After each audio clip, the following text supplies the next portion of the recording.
baseball season, the shining moments have been offered by the most unlikely names. Unheralded young men whose moments in the sun have turned them into October heroes. There's no new Mr. October yet, but they're working on it.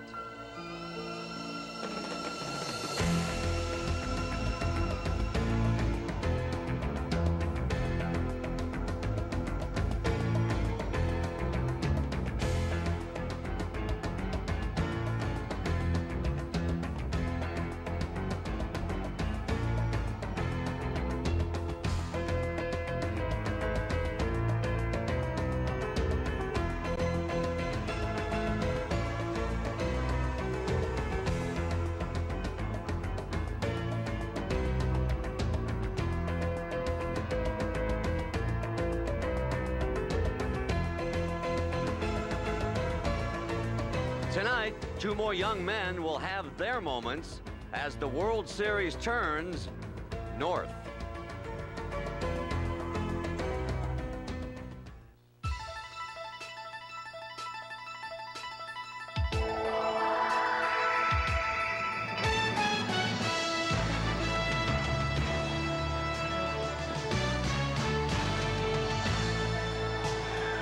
Well, everybody knows they play hockey here, but in the summer and the fall, the kids up in Canada play another game with sticks and gloves.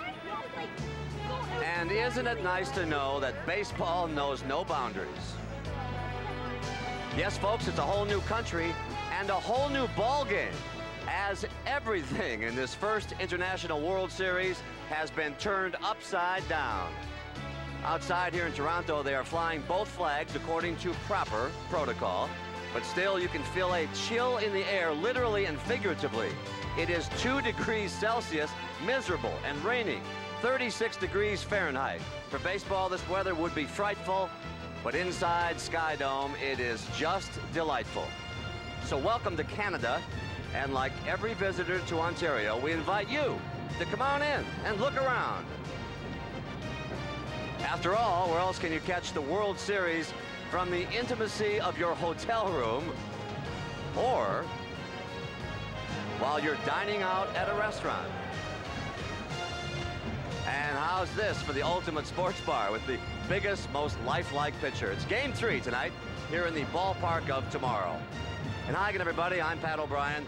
Mark this night down, folks. Tonight, we are all making history together. It's the first World Series game ever played outside the United States. There has been quite a bit of controversy over the upside-down flag, and many Canadians have responded to that mistake in kind. But believe me, folks, Canada has embraced this fall classic like everybody else. Let's not overlook the fact that this is their game, too. In fact, Babe Ruth hit his first professional home run right here on Canadian soil, and that's before there was even a National Hockey League. And talk about Canadian baseball heroes. How do you say Francisco Cabrera in both English and French? Ed Sprague. And outside of Canada, nobody was more prouder than his wife, Kristen Babb Sprague. A little hug tonight before the game. And as Jim Cott joins us now, I'm not going to hug you, but I welcome you to Canada, and we always enjoy coming to Sky Dome. Well, the great thing about coming to Toronto, we've talked about the hype of the International World Series. Whether it's the World Series or not, this place sells out every night. Great baseball city. Sure does, Kitty. Let's get right to work here. Let's talk about the starting pitchers. It'll be Steve Avery against Juan Guzman. First, let's focus on Juan Guzman, the starting pitcher for Toronto. Tonight, he won the clinch games in the AL East and the ALCS, but believe it or not, he claims he doesn't like pitching under pressure, and we asked him about that one. I don't like to lose. But, when I get in that situation, for me, it's no problem. You don't feel any pressure? Not at all. Well, what about Guzman tonight? Well, I think Juan Guzman's biggest battle might be with Juan Guzman. It's more, does he have control of his stuff? That great slider, more than the Atlanta batting order, providing a problem for him. And I think when he's on his game, he is one of the most difficult pitchers in all of baseball to hit. Right, and this is a pressure game. For the Braves, it will be Steve Avery on the mound. Avery was shelled by the Pirates in his last postseason start back in Game 5 of the NLCS, but last year Avery pitched effectively in 2 starts against the Twins, and now at the tender age of 22, he is a seasoned and poised World Series performer.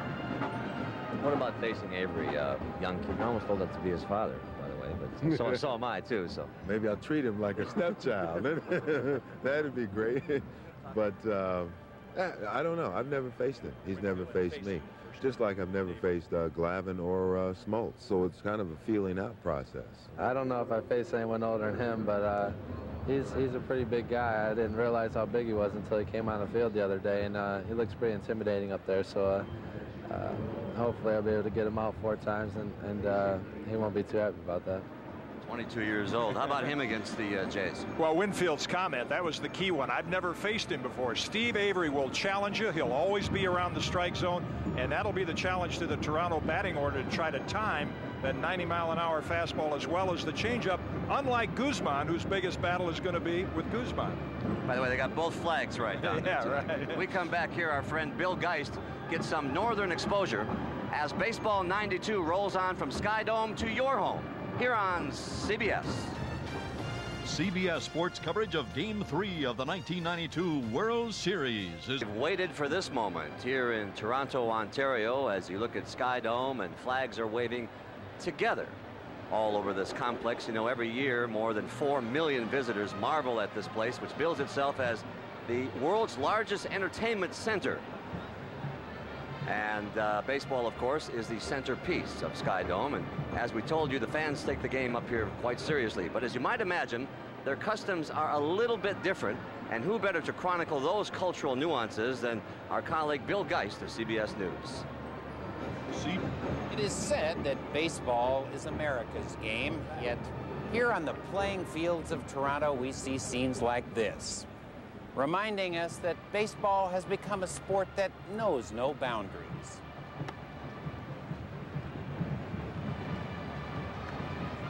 On the other hand, maybe they just don't get it. Who would have ever guessed that you'd need a passport to go to the World Series? Est-ce que vous avez un passeport? Just open the bag, please.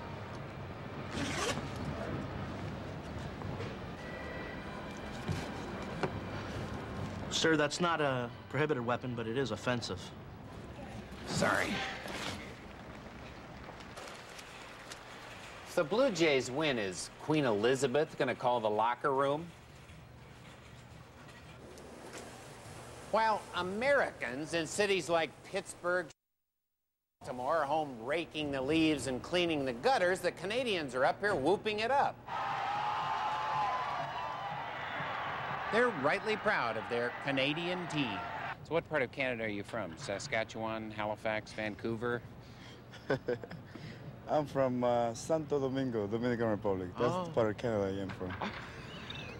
They certainly don't have baseball weather here, which is probably why they play indoors in this thing. You talk about a crazy place to play baseball. 3 of the Blue Jays live in the Sky Dome in this hotel up here. They just take the elevator down to work. Toronto fans don't sing "Take Me Out to the Ball Game" during the 7th inning stretch. Instead, they do aerobics. And they drink a lot of blue cocktails. They still prefer sports on ice. But these days are keeping one eye on the foreign sport of baseball. I guess if San Jose can have a hockey team, Toronto should certainly have baseball. And there's some signs that people are really starting to get the hang of it up here.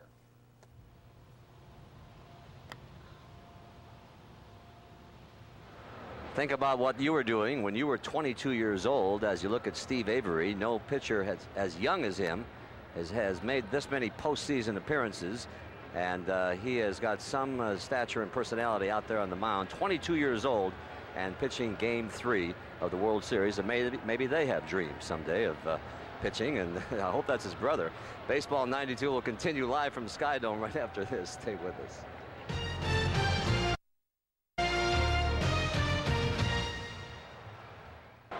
Well, as Canada welcomes the World Series, some introductions are in order, and we first introduce Sky Dome public address announcer Murray Elden. Now, tonight's starting lineup beginning with manager Bobby Cox.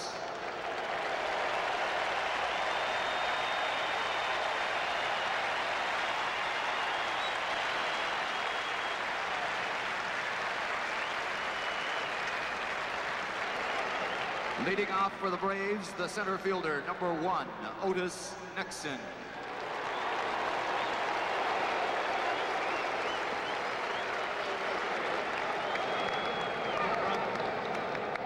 Batting second, the left fielder, number 24, Deion Sanders.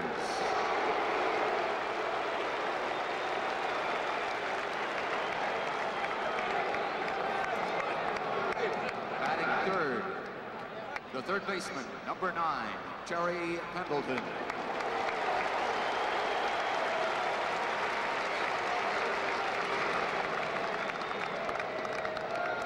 Batting fourth, the right fielder, number 23, David Justice.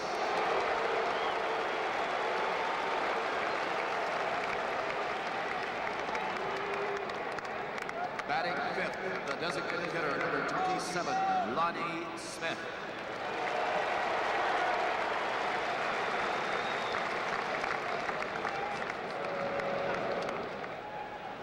Batting sixth, the first baseman, number 12, Sid Bream.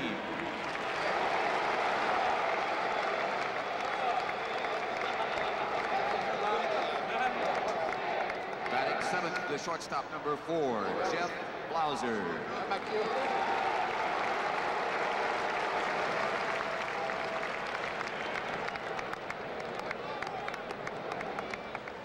Batting eighth, the catcher, number 11, Damon Berryhill.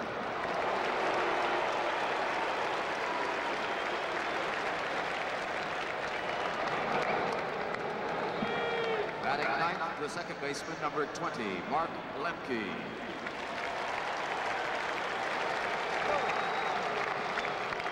Tonight's starting pitcher, warming in the bullpen, number 33, Steve Avery. Ladies and gentlemen, the 1992 National League champion Atlanta Braves.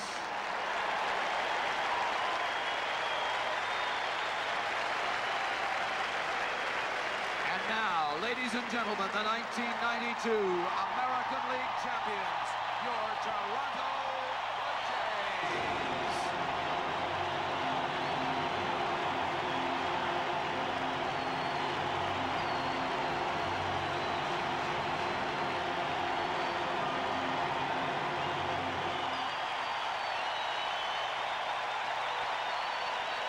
Tonight's starting lineup, beginning with manager Cito Gaston.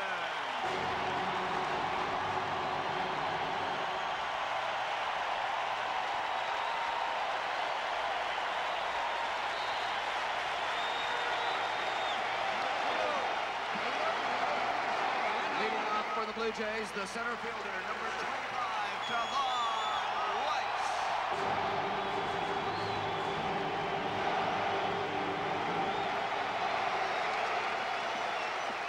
Batting second to the second baseman, number 12, Roberto Alomar.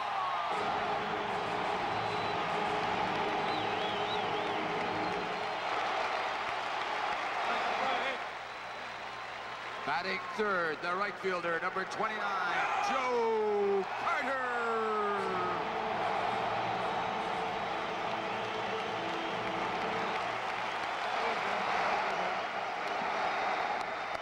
Batting fourth, the designated hitter, number 32, Dave Winfield.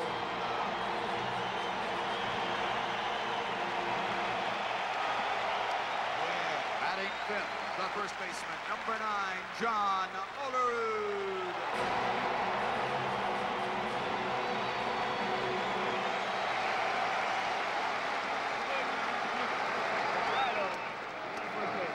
Sixth, the left fielder, number 23, Candy Maldonado.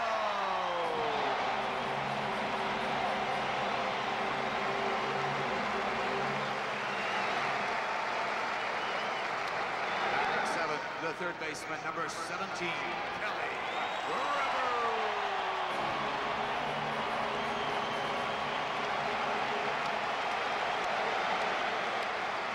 Batting eighth, the catcher, number 10, Borders.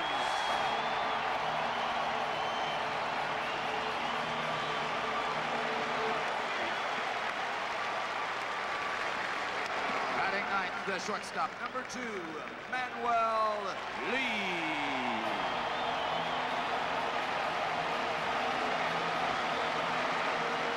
Tonight's starting pitcher, warming in the bullpen, number 66, Juan Guzman.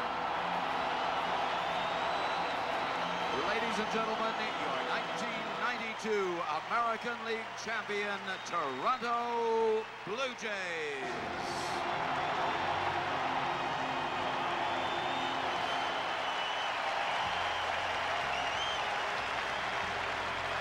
Ladies and gentlemen, prior to Sunday night's World Series game in Atlanta, an incident occurred in which the Canadian flag was incorrectly displayed.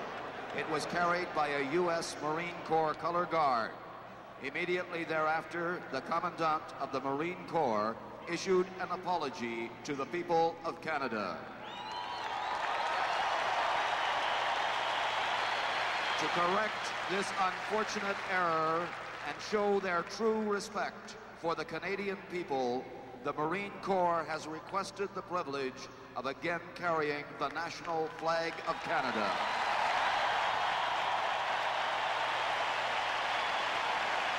Has requested that the Stars and Stripes be carried by the Royal Canadian Mounted Police. The Toronto Blue Jays Ball Club and its players request your courtesy and ask everyone to join in honoring these two great nations by standing together while both national anthems are performed.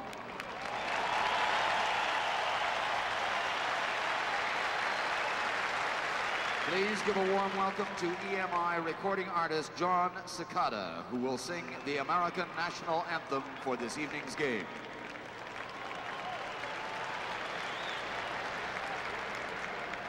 Oh, say, can you see by the dawn's early light what so proudly we hailed at the twilight's last gleaming, whose broad stripes and bright stars through the perilous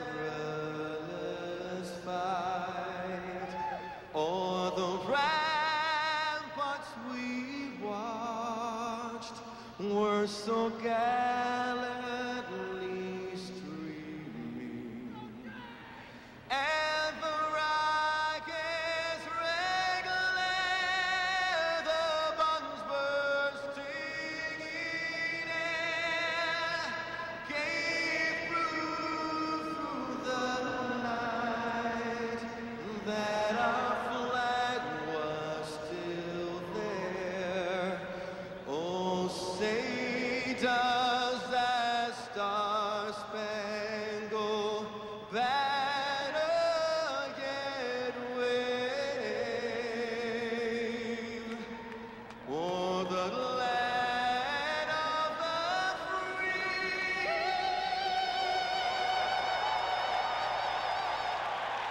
and the home of the brave.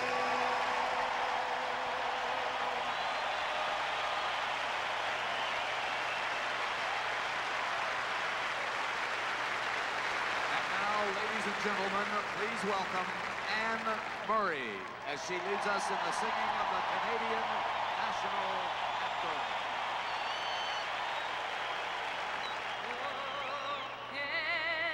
Canada, our home and native land, true patriot love in all thy sons command. With glowing hearts we see thee rise, the true north, strong and free.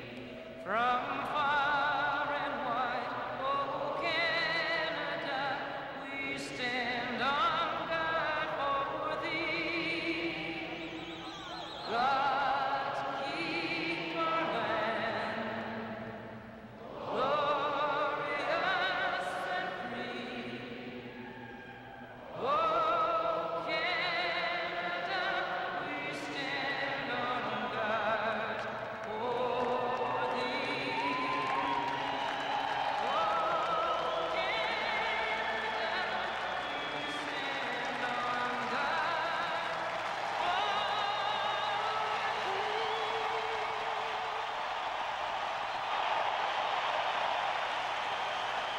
the Cold War is over. Let's play Game 3 of the 1992 World Series. The Braves and the Blue Jays coming up on CBS. Welcome back to Sky Dome in Canada. It's time now to turn the microphone over to the men who will document tonight's historic Game 3. Sean McDonough and a man who played some minor league ball here in Toronto, outdoors, of course, Tim McCarver. Gentlemen, your game. Thank you, Pat. And of course, it was outdoors because Tim McCarver played here as a visiting minor leaguer a very, very long time ago.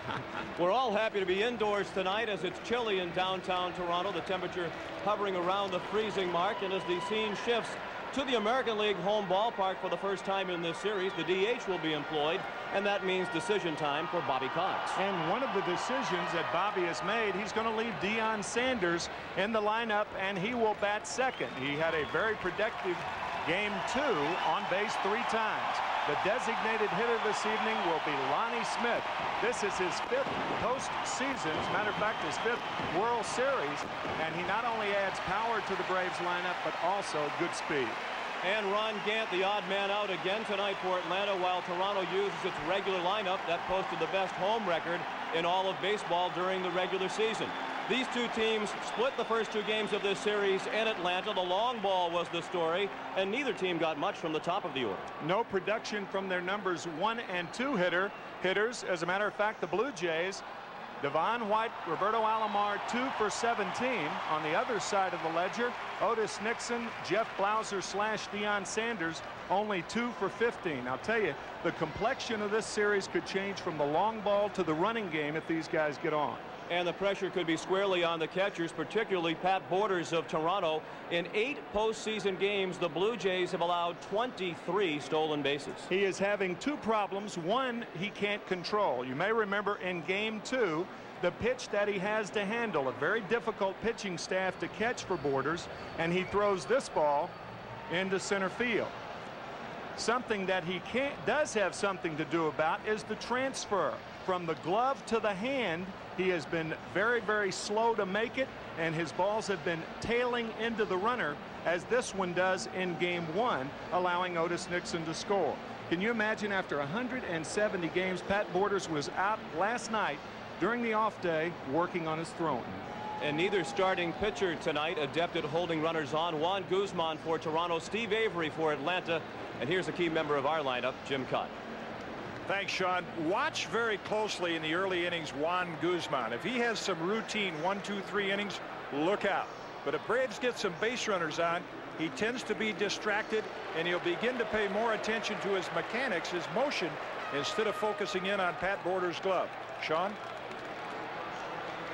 Thank you, Jim. The starting lineup tonight for the Atlanta Braves: Otis Nixon in center field, Deion Sanders in left field, Terry Pendleton batting third at third base. The cleanup hitter, David Justice, Lonnie Smith, the DH, Sid Bream at first base, Jeff Blauser, the shortstop, Damon Berryhill, the catcher, and Mark Lemke, the second baseman, bats ninth. Juan Guzman ready to throw the first World Series pitch ever outside the United States. First pitch of Game 3 lifted to center field. Nixon's fly ball handled by Devon White. 1 pitch and 1 out in Canada. The defense for the Toronto Blue Jays, Candy Maldonado will be the left fielder. Here's Candy. Devon White in center field. Joe Carter, his 3rd different position in 3 games. Kelly Gruber at third base, Manuel Lee at short, Roberto Alomar at second, John Olerud at first base, and Pat Borders behind the plate. And Deion Sanders at the plate. Deion started Game 2 and went 1 for 3. He swings away at the first pitch and sent it out of play, third base side. Sanders a single and a run scored in Game 2. He also walked twice and stole 2 of the 5 bases swiped by Atlanta.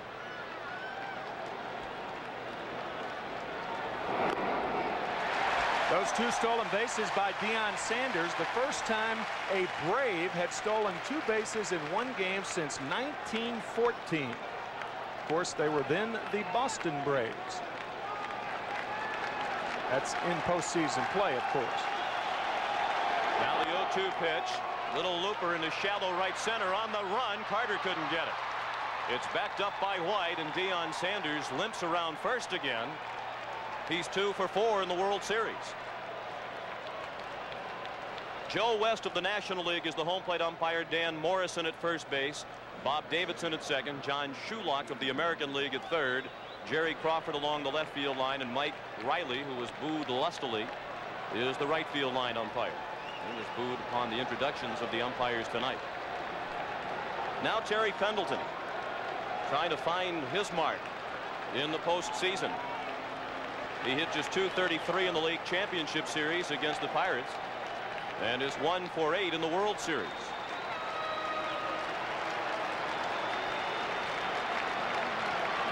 Sanders off with the first pitch. Borders. One hopped it, and Sanders is safe.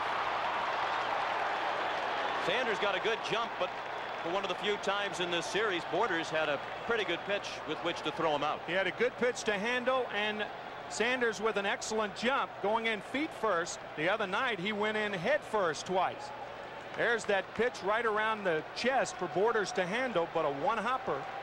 And Sanders with his 3rd stolen base of the series. 13 consecutive stolen bases for the Atlanta Braves in the postseason. Pendleton chops it down to first. John Olerud wins the race to the base for the second out. Sanders to third. So that's a new major league record. 13 consecutive stolen bases by one team in the postseason. The Dodgers had 12 consecutive steals against the Mets and the Athletics in 1988. Now David Justice, the cleanup hitter. 1 for 5 in the World Series, but he has walked 3 times. This is a good move right here. Guzman working from the stretch. By doing that, you alleviate Sanders bothering you. If he works from the windup, Sanders would go up and down the line. And Juan Guzman is subject, like a lot of Blue Jay pitchers, to the wild pitch. He had 14 this year.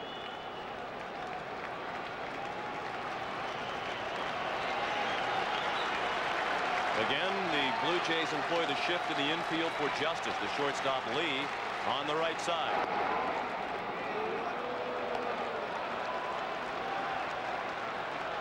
One of the reasons for the shift, David Justice this year, 78 of his hits were to right field, 17 to center field, and only 22 the other way.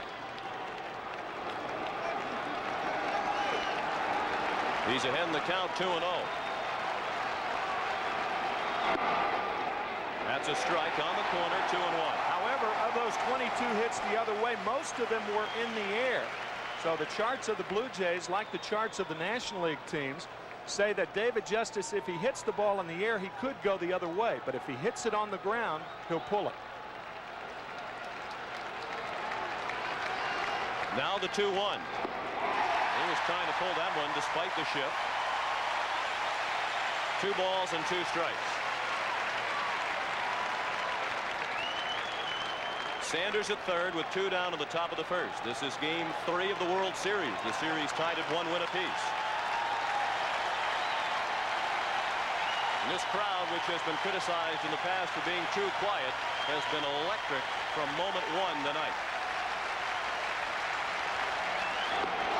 And even more so now. Guzman out of the inning with the strikeout. After half an inning, the Braves nothing, and the Blue Jays coming up. The first inning with Devon White leading off in center field. Roberto Alomar, the second baseman. Joe Carter in right field tonight, hitting third. The cleanup hitter, DH Dave Winfield. John Olerud bats 5th at first base. Candy Maldonado, the left fielder. Kelly Gruber, the third baseman, batting 7th. Hitting 8th, the catcher Pat Borders. And the shortstop Manuel Lee bats 9th. Steve Avery, during the postseason against the Pirates in the National League Championship Series, allowed 8 runs and 13 hits in 8 innings, striking out only 3. A pretty good performance his first time out, and really shelled his second time out, game 5 of the NLCS, when the Pirates scored a bunch after 1/3 of an inning. That's all he lasted, his last outing as a starter. He also appeared in relief in Game 7. Devon White, only 1 for 9 in the World Series. Batting in the bottom of the first and bouncing the first pitch down to third. Pendleton was in front of the bag and throws him out. The defense for Atlanta, Deion Sanders, the left fielder.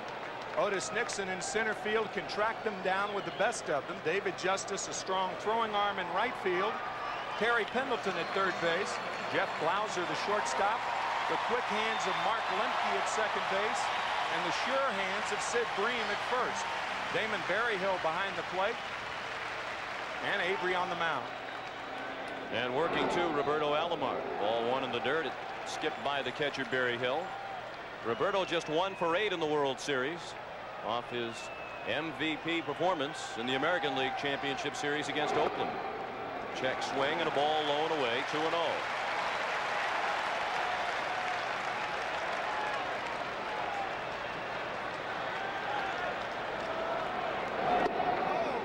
And that's on the corner. The lack of production from White and Alomar to this point in the World Series, a big surprise the last 2 years in the playoffs. They've combined to hit 400. Berryhill coming back without a play.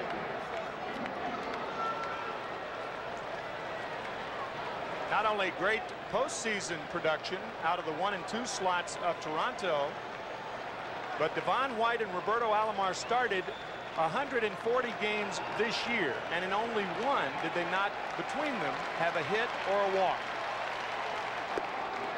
Off-speed pitch on the corner. Alomar called out on strikes. He had to look at Joe West, the home plate umpire, but didn't say anything. 2 down in the bottom of the first. There is no score. After fastball, fastball, fastball, fastball, in comes the curveball. The first time that Alomar sees this pitch, and he gives up on it, and clearly it caught the corner.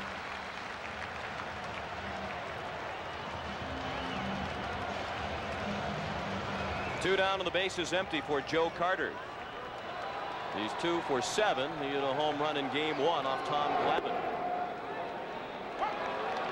And tonight he makes history as one of the 3 players who has started a game in the World Series at 3 different positions.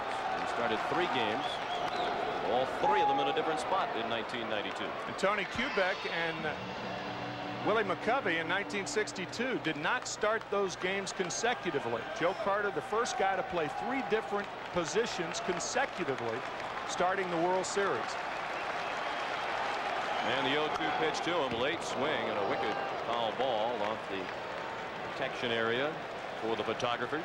That was a fastball swing and a curveball look. He's thinking curveball, swinging fastball.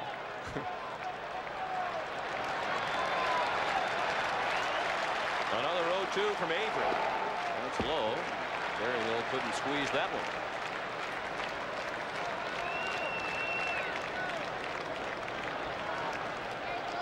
Terry Pendleton way off the line at third base.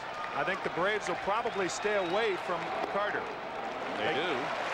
They came inside the other night. Tommy Glavine. There is no pitch, number 1. There's no pitch you can't throw any hitter. You can throw any hitter, anything. But Joe Carter, the probabilities are better on the inside pitch. Routine fly to center. And Otis Nixon ends the inning. The Blue Jays go in order. After 1 at the Sky Dome, there is no score. The Braves left a runner at third in the top of the first. The Blue Jays went in order in the bottom of the first. Juan Guzman getting ready to face Lonnie Smith, Sid Bream, and Jeff Blauser in the second. Guzman a perfect 2-0 in the playoffs against Oakland, and he was the winning pitcher in the clinching Game 6 here at the Sky Dome. He was also on the mound when they wrapped up the American League East on the final Saturday of the regular season here in Toronto against the Tigers. Lonnie Smith appearing in his 5th World Series, and in his 2nd game in this series he appeared in Game 2 as a pinch hitter and drew a walk. He was 2 for 7 in the playoffs against the Pirates. The 1-0 pitch to Smith. Big rip and a miss. Lonnie Smith is 5th in games played postseason. Reggie Jackson, of course, Yogi Berra and Mickey Mantle on that list played only in World Series games. That's the distinction. Smith late at the fastball from Guzman.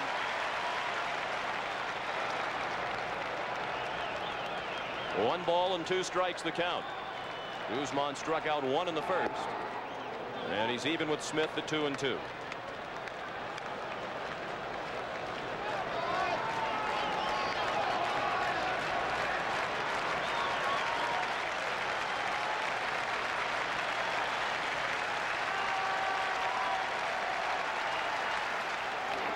And that's high. 3 balls and 2 strikes. Really a challenge for the hitters to face Juan Guzman. He has 3 outstanding pitches, a live fastball, an excellent changeup, which Juan thinks is his best pitch, and a very nasty slider.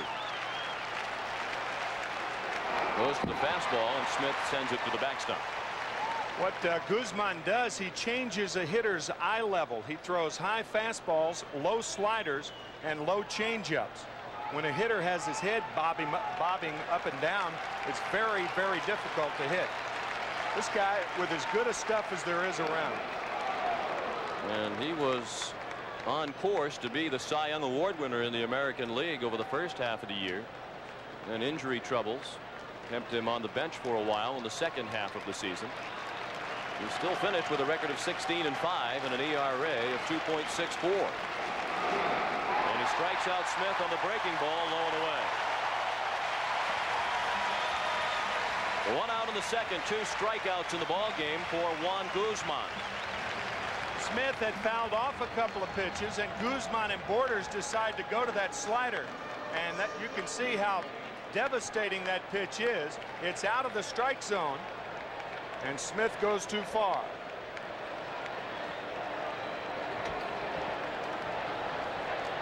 Now Sid Bream.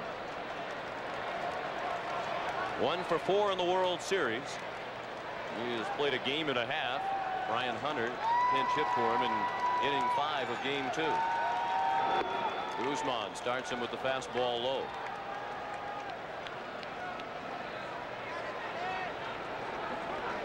Sid has not struck out in 31 plate appearances in this postseason. 1 ball and 1 strike. And going back to last year's postseason, he now has a streak of 42 consecutive plate appearances without striking out. Not even close to the record, though, is it? No, indeed. The record is 105 plate appearances without fanning by Yogi Berra. Everybody thinks of Yogi being a long ball hitter, and he was that, but he was also a contact hitter.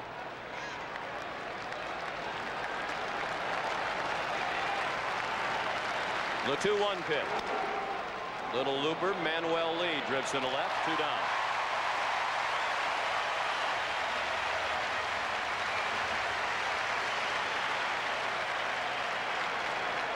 The bases are empty. We're in the top of the second in game 3 of the World Series. No score in the ball game. The series tied at 1 win apiece. And the batter, Jeff Blauser. 1 for 7 in the World Series is Blauser. He now has 3 hits in his last 26 at bats. Slider missed. You see that unusual number 66 that Guzman has on his back. It's a very, very high number for a pitcher, but not the highest in World Series play. Bill Voisell was from 96, South Carolina, and he wore the name of his town on his shirt, 96.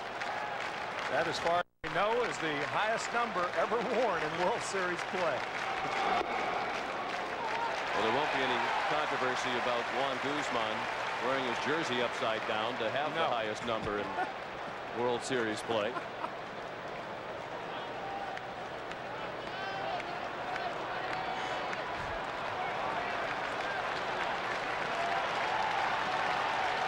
Now the 2-1 pitch on the corner. 2 balls and 2 strikes on Blauser. Cito Gaston, the skipper of the Toronto Blue Jays and a former Atlanta Brave outfielder.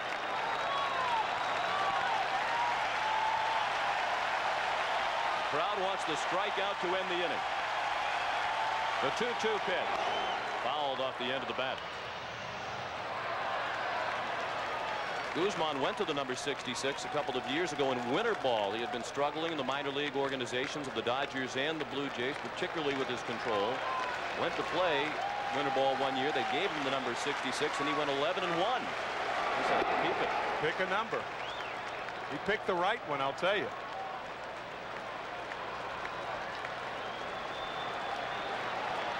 The count is full on Blauser.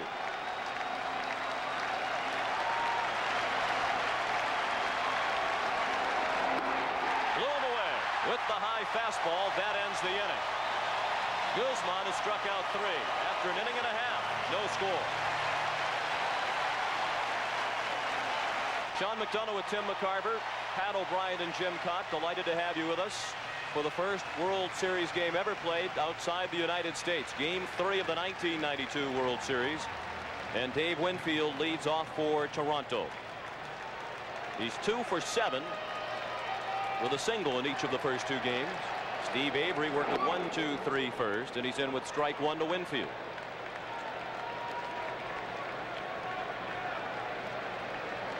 Only 3 singles to his credit.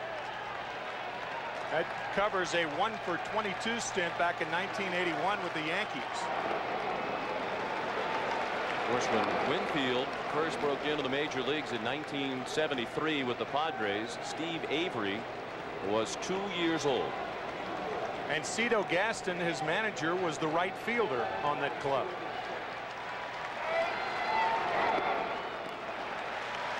Two balls and 1 strike on Winfield. Olerud to follow, and then Maldonado.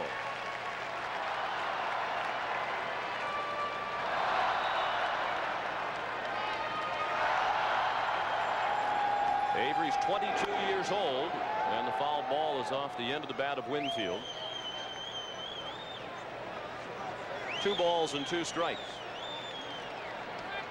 Steve Avery is from Taylor, Michigan. He was a first-round draft choice of the Braves back in 1988. He elected to sign with them, and he turned down a scholarship to Stanford.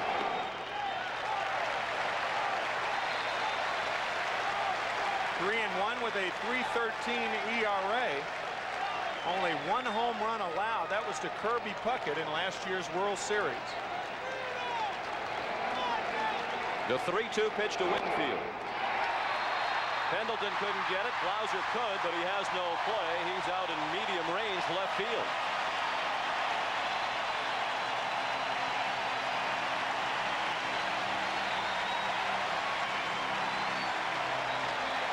Dave Winfield, 41 years old, the oldest player on the field, gets the first hit in Canada for the youngest team in the big leagues, along with the Seattle Mariners.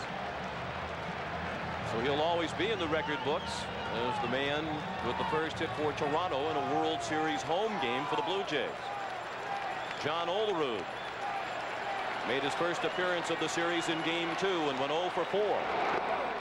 Breaking ball on the outside corner. 0-1 on Olerud.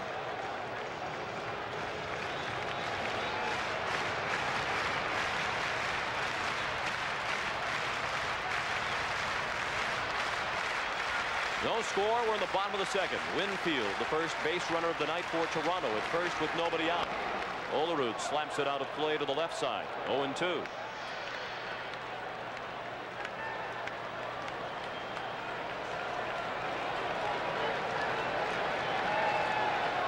Steve Avery, a guy who likes to keep the ball away from hitters. As a matter of fact, over 1,000 batters have faced Avery in his career. He hasn't hit a 1. That's including postseason play. So that gives you an idea that he likes to work hitters away. When he comes inside, it's for effect.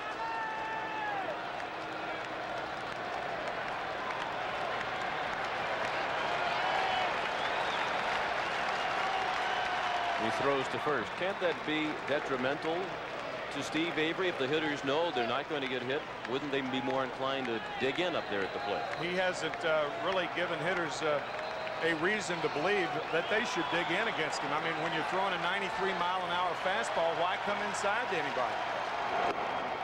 He came inside and missed off the inside part of the plate. 2-2 on Olerud. The opponents stole 42 bases while Avery was on the mound this year for Atlanta. No pitcher in the National League was on the mound for more stolen bases. Winfield not much of a threat to run. And not running with a 2-2 pitch. The breaking ball got Olerud. That's the first out of the inning and the second strikeout of the night for Steve Avery. Concentration, breaking ball on the outside to Olerud. Olerud does not strike out a lot, and Avery gets him with Winfield on first. One away. In the bottom of the second, no score. Candy Maldonado back in the lineup tonight. He started in game 1 and went 0 for 4. He sat out game 2 when Olerud was inserted. And there's a late swing and a foul off to the right.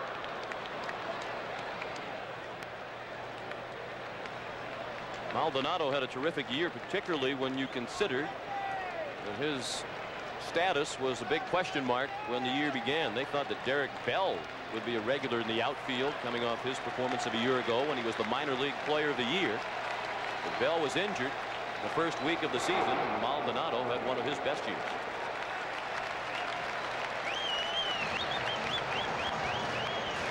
Blue Jays general manager Pat Gillick took a chance on 2 free agents, Candy Maldonado and Dave Winfield, and have they ever produced?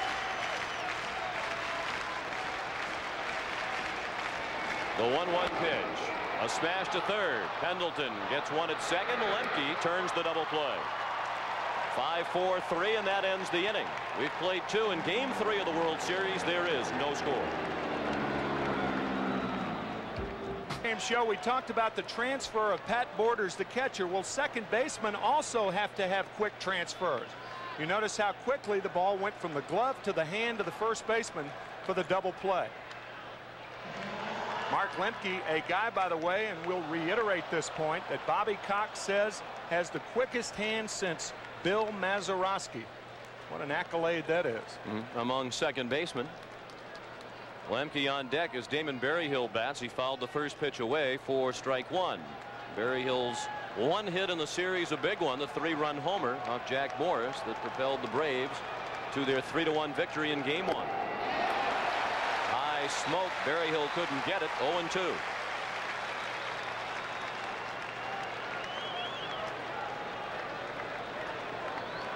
Guzman has retired 5 in a row, 3 of them via the strikeout.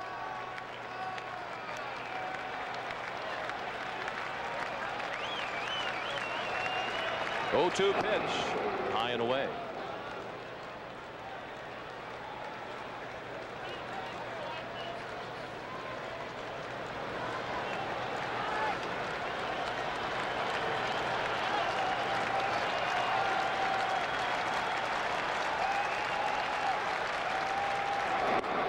And that's low and away. 2 balls and 2 strikes. Guzman is from the Dominican Republic.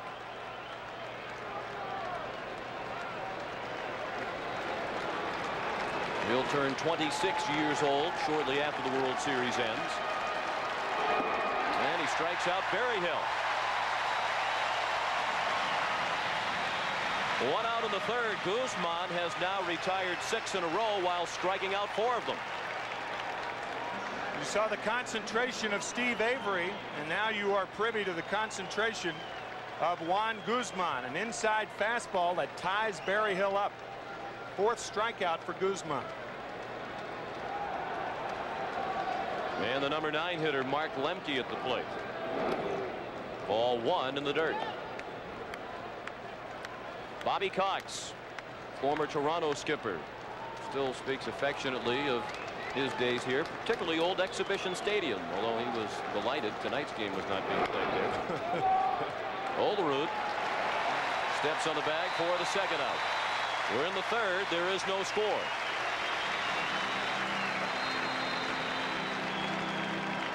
And it was nice to hear the hand for Bobby Cox as he was introduced to the sellout crowd here at the Sky Dome tonight. These fans well remember his many contributions to the success of the Toronto Blue Jays over the last decade. And failure leads to success. And back in 1985, Bobby Cox's Blue Jays had a 3-1 lead over Kansas City in an effort to go to the World Series for the first time, but the Royals came back and won 3 in a row. Bobby said he did not leave his apartment for 2 days. He was that disappointed. Otis Nixon took the first pitch of the night into center field for an out, and that's where he sends that one as well. Devon White the catch. 1, 2, 3 go the Braves, and we'll return to the Sky Dome after this word from your local station. The pitcher's duel through 2.5 innings in Game 3 of the 1992 World Series. Here's Kelly Gruber to face Steve Avery. Breaking ball for strike 1 to Gruber, who is hitless in his last 22 at-bats in postseason play. And ties a single postseason record, and he's about to hold it all by himself as Avery throws him out. Kelly Gruber now 0 for his last 23. That's, by the way, in one postseason. Marv Owen went 0 for 31 in 1934 and 1935. And that is the record. Things have not been falling for Kelly Gruber, but Cito Gaston saying he needs him for his defense. Matt Borders has been providing plenty of offense. He had .318 in the playoffs against Oakland, and he's 3 for 6 in the World Series against Atlanta. Line in the left, another hit for Pat Borders. He's now had at least 1 hit in each of his last 11 postseason games. That's the second hit of the night for the Toronto Blue Jays. It has been a proud series for the fraternity of catchers. Pat Borders now 4 for 7. Damon Berryhill a 3-run homer in Game 1. Ed Sprague, the game winner the other night, a 2-run shot in the 9th inning. And Borders continues his hot hitting.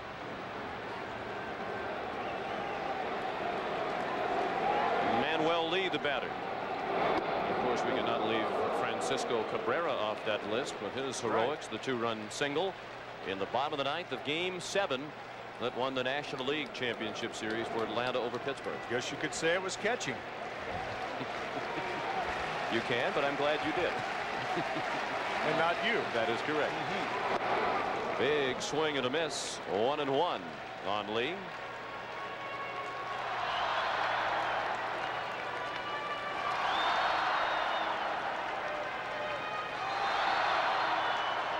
Steve Avery candidly admits that he has not been as dominating in this postseason as he was last year, but as he points out, that would be a difficult feat to duplicate.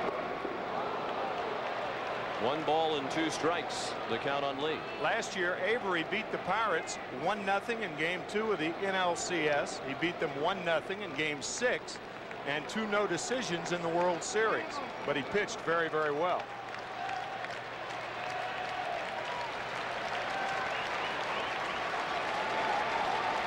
The 1-2 pitch is low. 2-2 on Lee with the top of the order and Devon White waiting to follow. Lee happy to be back on the turf here at the Sky Dome.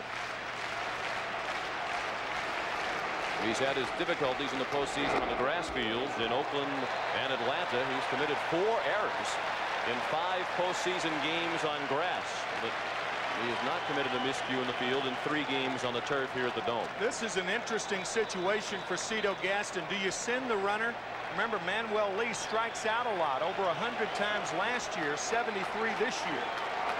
The runner does go. Lee down to third. Pendleton looked at second and retires Lee at first with the second out of the inning. But now the Blue Jays have their first runner of the night in a scoring position with Borders at second and 2 down in the third in a scoreless game.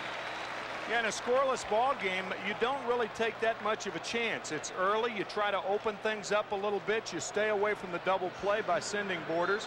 And now the Blue Jays need a 2-out hit if they are to score.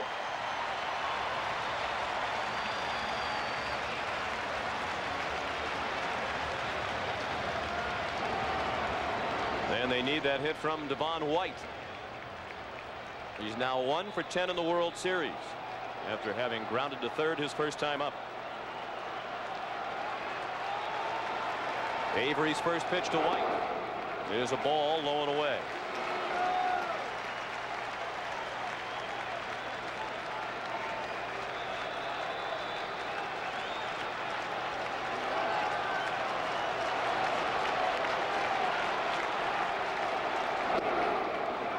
Just about the same place. This time a strike. 1-1 on the switch hitting Devon White.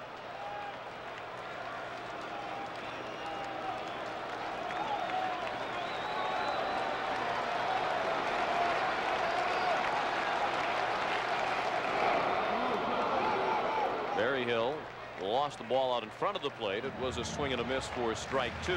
Devon White, a much better hitter during the regular season, left-handed. He had 262 from the left. He was only a 212 hitter from the right. Most of his power from the left. And of course, most of his at-bats were from the left side as well.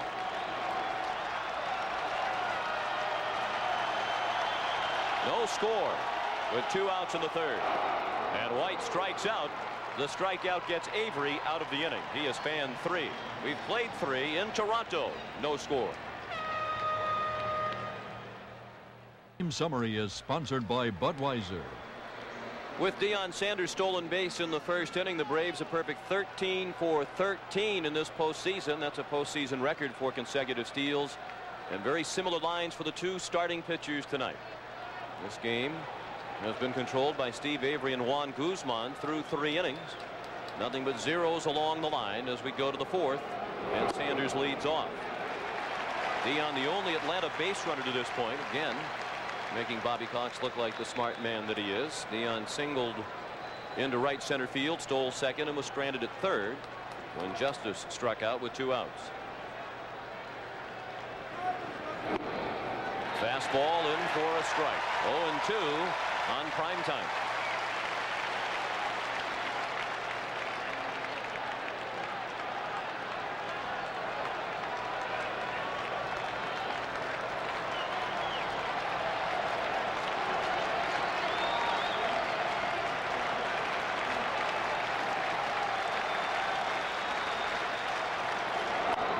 Late swing and a foul off to the left. That must have been aimed at a 49er fan in the 3rd base box seats. What's that old song? Don't get around much anymore.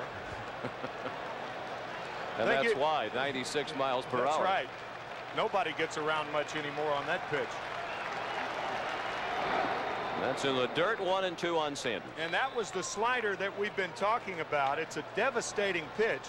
And what distinguishes Guzman's slider from most, watch the downward action of it. Most sliders break parallel to the ground, not Guzman's. He gets on top of it, cuts through it, and it has a sinking and sliding effect. 1-2 pitch. Little squibber back to the mound. Guzman bare hands, and the throw is high. Nice play by Olerud to prevent that one from bouncing around in foul ground. So Sanders is on again, and we'll await the scoring. Power pitchers like Guzman, when they finish winding up, look at the wind up and the carry over, carry him toward first base. By the time he recovers, he bare hands it and throws high to first base. Olerud, a nice play. I would think it's a base hit, but it's kind of tough for a pitcher with that kind of power to unravel those arms and legs and everything and get back to field the ball like that. It has been scored a hit for Deion Sanders. So the Braves have 2 hits, and they both belong to Sanders. He stole second after reaching in the 1st inning.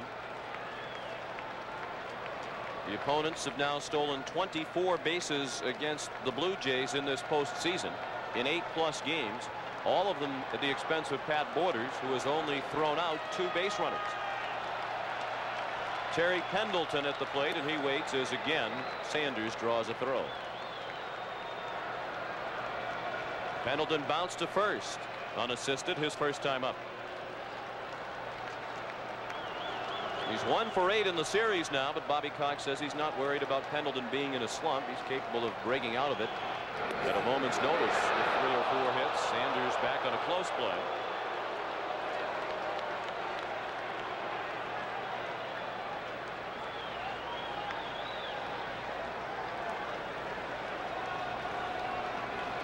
Bobby Cox says if Deion Sanders concentrated full-time on baseball, he could hit 20 home runs, steal between 60 and 80 bases, and hit 300. He hit 300 this year, and he had 8 home runs and only 306 at bats.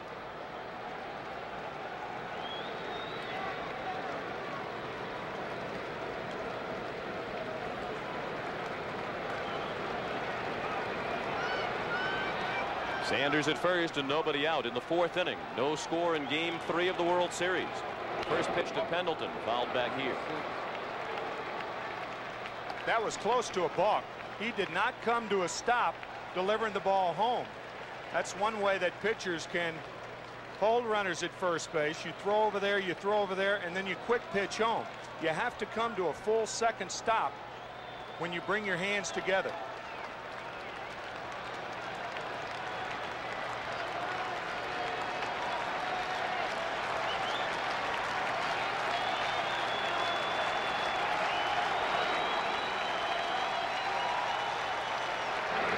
Another good throw to first, and Sanders is back head first.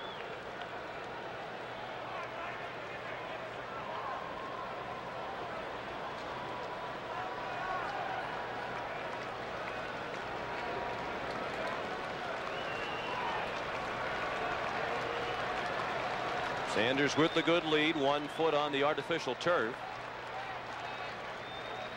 He's not running. Time called. The pitch did not count. Pendleton asked for time and was granted time by Joe West, virtually as the pitch was on its way to the plate. Former Toronto manager Jimmy Williams, the third base coach for Atlanta, threw the signs for Pendleton and Sanders.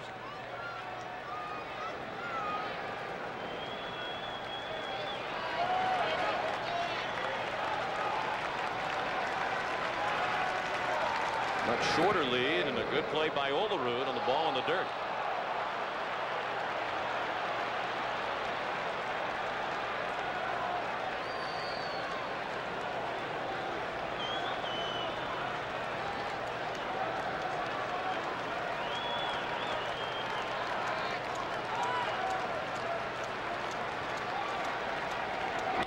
Pendleton, base hit.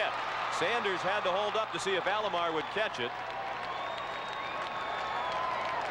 And he also had to do a dance to get out of the way of the throw back into the infield. First and second with nobody out for Atlanta as they threaten here in the 4th inning. Terry Pendleton with his second base hit of the World Series.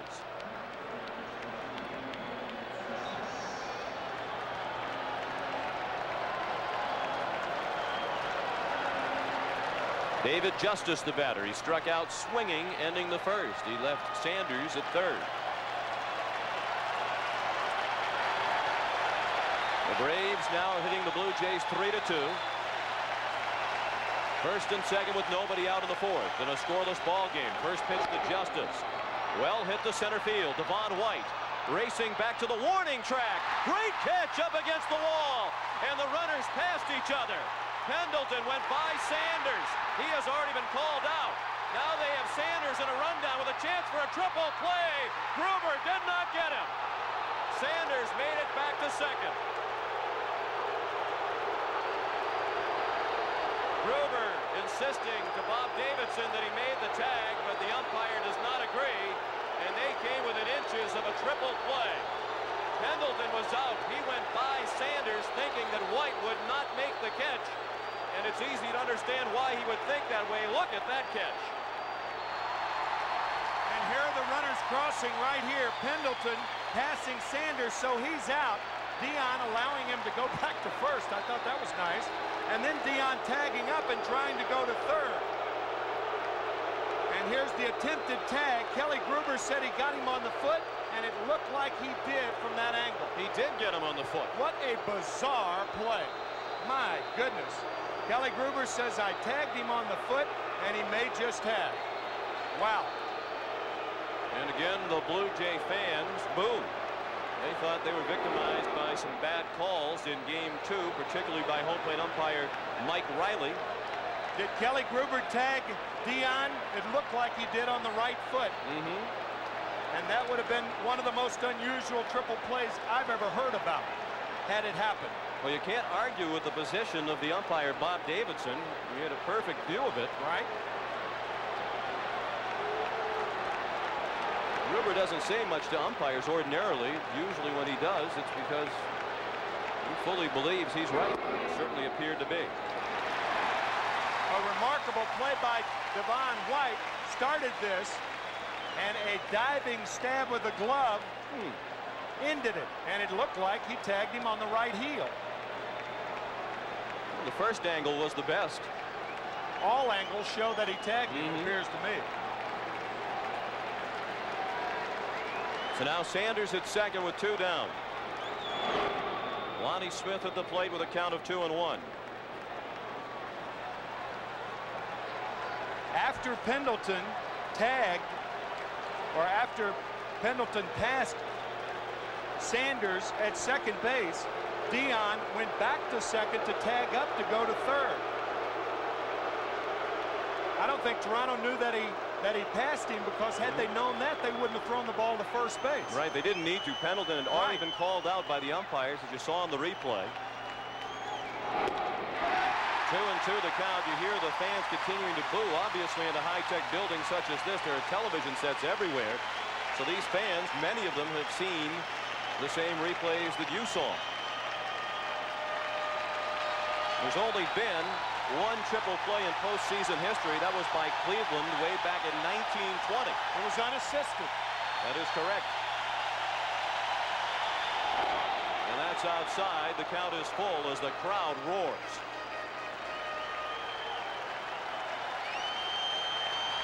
No score. We're in the top of the 4th inning of Game 3 of the World Series. And what a tone this World Series is taking on. Couldn't ask for much more in the way of excitement than we had in Game 2. And we've already topped it with this play in Game 4. In Game 3 in the 4th inning. Smith strikes out, and that ends the inning. 5 strikeouts for Guzman. The inning highlighted by the great catch by Devon White.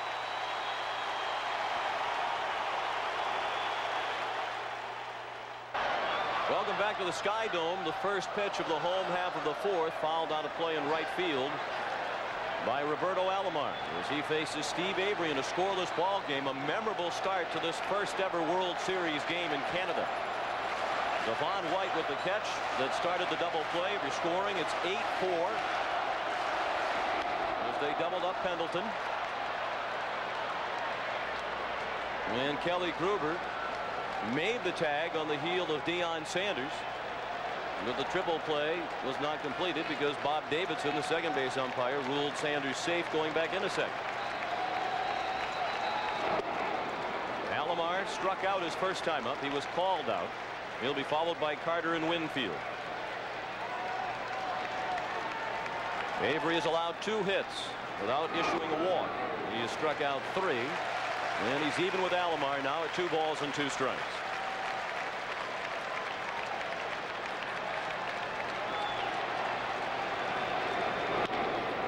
To third and Pendleton. 1 out.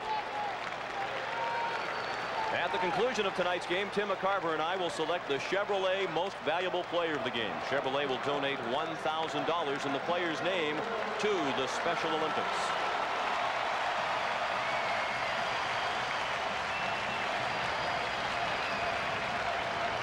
Now Joe Carter. Out on a fly ball to center field, his first time up. Well hit to left, way back. That's the first ever World Series run in Canada.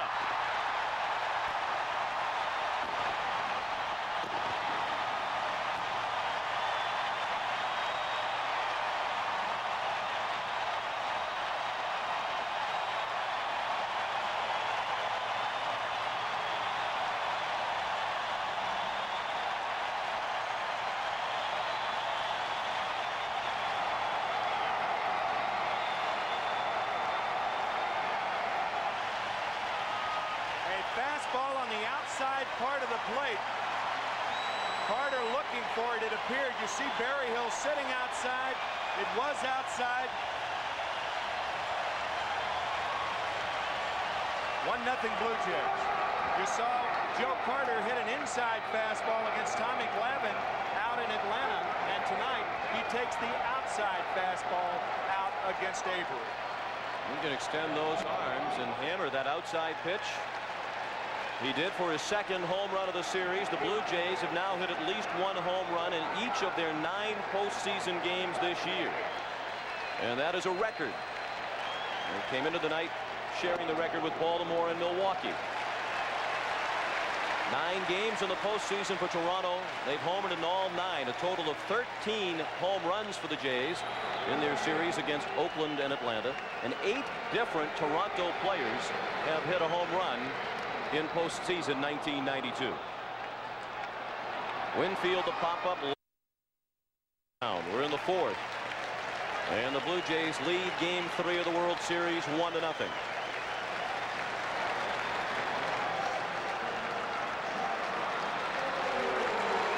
John Olerud, who struck out swinging his first time up.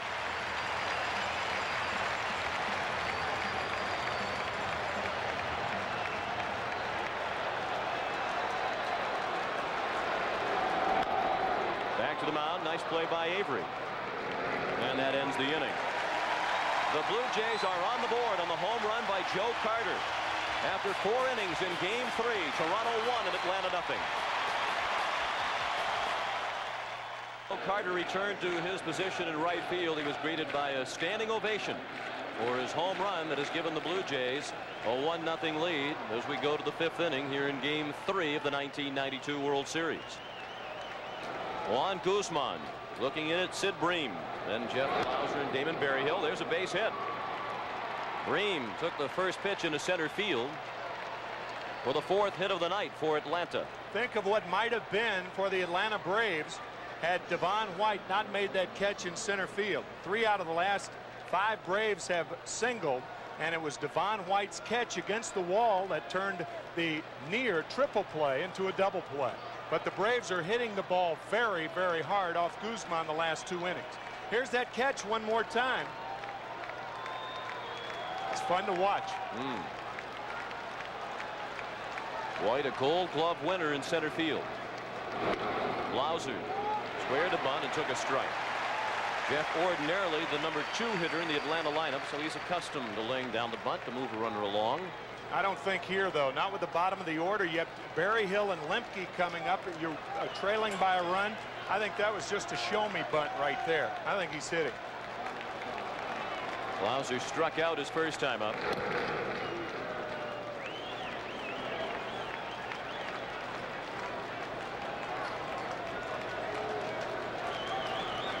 Blauser 1 for his last 15 and 3 for his last 27. Bream is not on the run. No sign of a bunt that time, but it is a strike. Dan Morrison concurring with the home plate umpire Joe West that Blauser went around 0-2.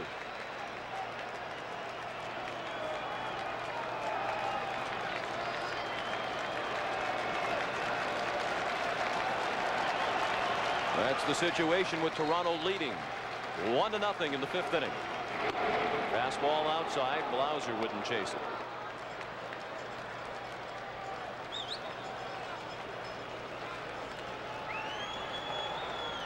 Juan Guzman trying to keep one string intact. The home team has never lost a World Series game played in a dome stadium. There have only been 8 of them, all of them at the Metrodome of the Minnesota Twins. They're a perfect 8-0 in World Series play. Oh, terrific play by Pat Borders then. Whenever a ball bounces in front of the plate and the catcher comes up with it, then you know he's done his job. Well, that's a fine play right there. Perfect execution by Borders. You don't try and catch those balls. Ideally, you want it to hit the center of the chest protector and keep it in front of you, and that's what he did.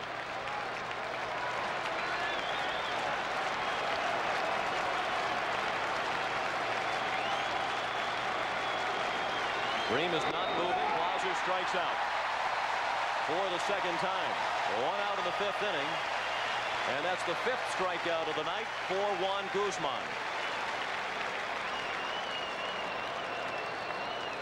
Because Juan Guzman throws so hard, he has few complete games. He has only 2 in 51 starts for his career, and he started 91 games in the minors and had only 5 complete games. Traded by the Dodgers in 1987 for Mike Sharperson. What was thought to be a relatively minor trade, and yet in 1992 both Guzman and Sharperson wound up in the All-Star game. A 97-mile-an-hour pitch to give Blauser the fastest pitch thrown by Guzman tonight. He has struck out 6 Atlanta Braves, including Damon Berryhill, his first time up. Berryhill went down swinging, leading off the 3rd. We're in the top of the 5th. The Blue Jays lead 1-0. Atlanta has Sid Bream at first with 1 out. Saw Berryhill only batting at 125. He's 1 for 8 in the series, but was that one ever a big one? That one was worth 3, wasn't it?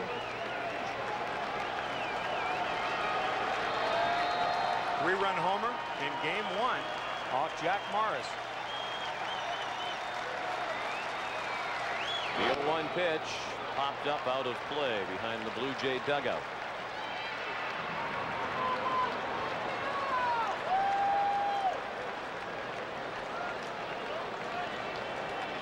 Sometimes it doesn't take a lot of hits to make a big contribution to your team in postseason. 1 or 2 well-timed hits will keep you in everybody's memory bank for a long time to come. Kelly Gruber said, I only had 2 hits in the playoffs, but those were 2 big hits in helping my team win a game. That was in game 2 against Oakland. 0-2 on Berryhill. We mentioned that Guzman is from the Dominican Republic. His parents, Francisca and Daniel, are watching tonight in the Dominican Republic. They wanted to come, but being the thoughtful parents that they are, they thought it would be too much of a distraction to Juan Guzman, that he'd have to worry about rounding up tickets and entertaining his parents and family. His folks don't speak English, which would have caused another problem as they tried to get around, so they decided to stay home and watch their son on TV tonight. And they just watched him strike out Berryhill for the 2nd time. Back-to-back strikeouts for Guzman. He has fanned 7 through 4 2/3 innings. After so many fastballs, it's almost unfair to have that pitch there. A backup slider on the outside part, and Berryhill knew it.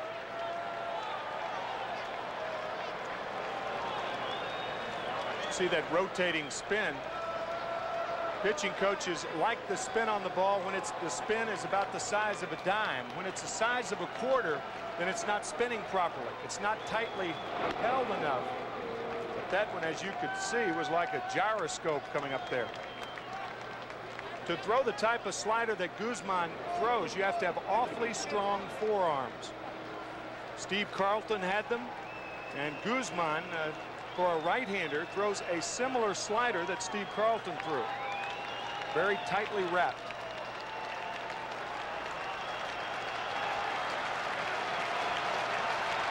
Guzman working to Mark Lemke.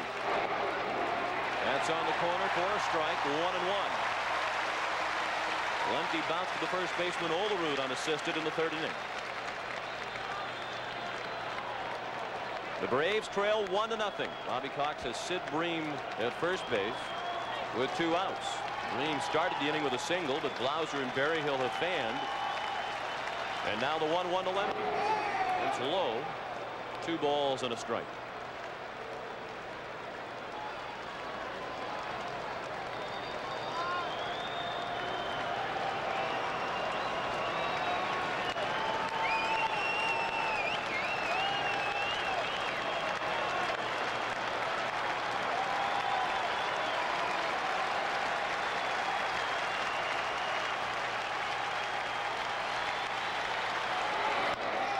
Chopped to second. Alomar ends the inning.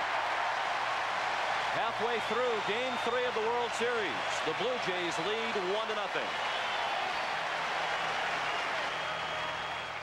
The Sky Dome for game 3 of the World Series. The series tied at 1 win apiece. The Blue Jays leading tonight's game 3 1-0 on a home run last inning by Joe Carter. Candy Maldonado fouled the first pitch from Steve Avery away. And the second as well. Maldonado bounced into an inning-ending 5-4-3 double play in the second. He'll be followed by Kelly Gruber and Pat Borders.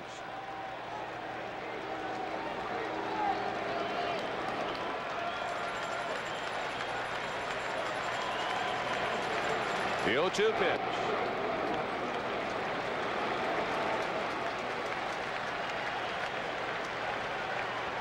At the end of the Toronto dugout, left to right, Ed Sprague, Derek Bell, and Turner Ward. They have a number of rituals down there, including pounding of bats to try to spur on a rally. I think the least appealing of their rituals is the tobacco spitting contest that rages on. Tough to tell who's winning, and really, who would want to know who's winning? We don't know if they're going for volume or distance, or we'll have to find out. Hit Jim Cott working on that one. Actually, that's a story for Pat O'Brien, I think.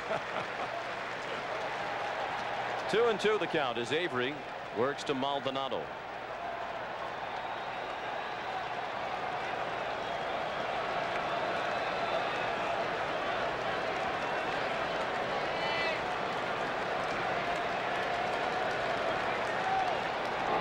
Blew him away.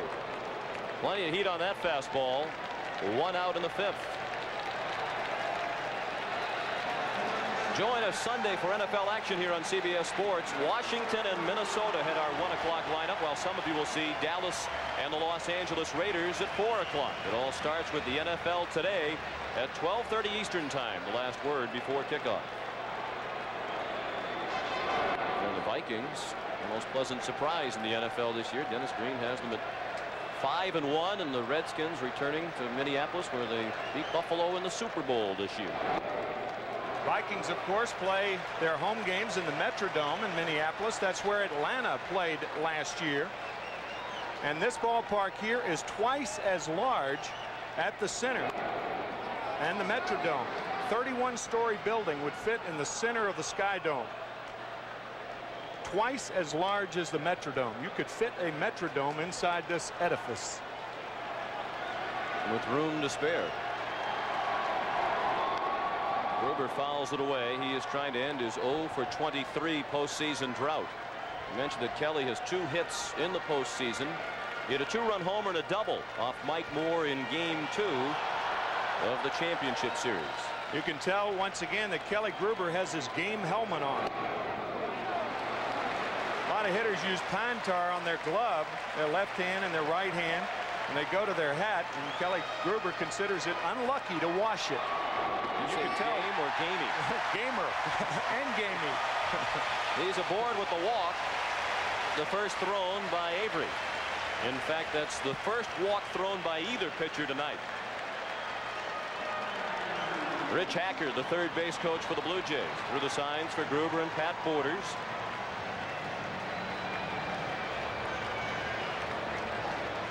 And the conference at the mound, Pendleton and Berryhill visited Steve Avery, who's making his 7th postseason start tonight. It seems like he's an old hand on the major league scene.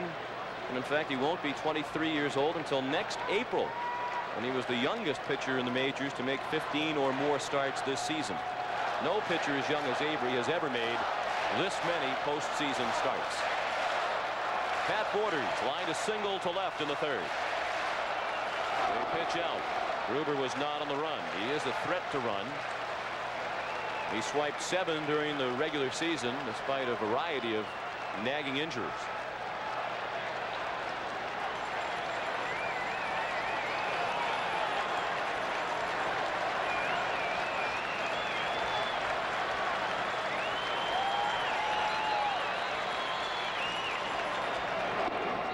Borders looks at a strike.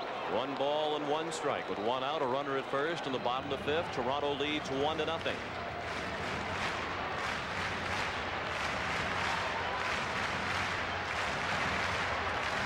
Damon Berryhill looking into the Atlanta dugout for help.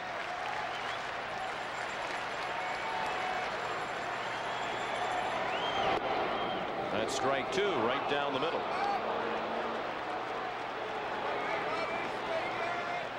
Borders with his base hit his first time up, now 11 for 29 in the postseason. That's a .379 average, the highest for any player on either team.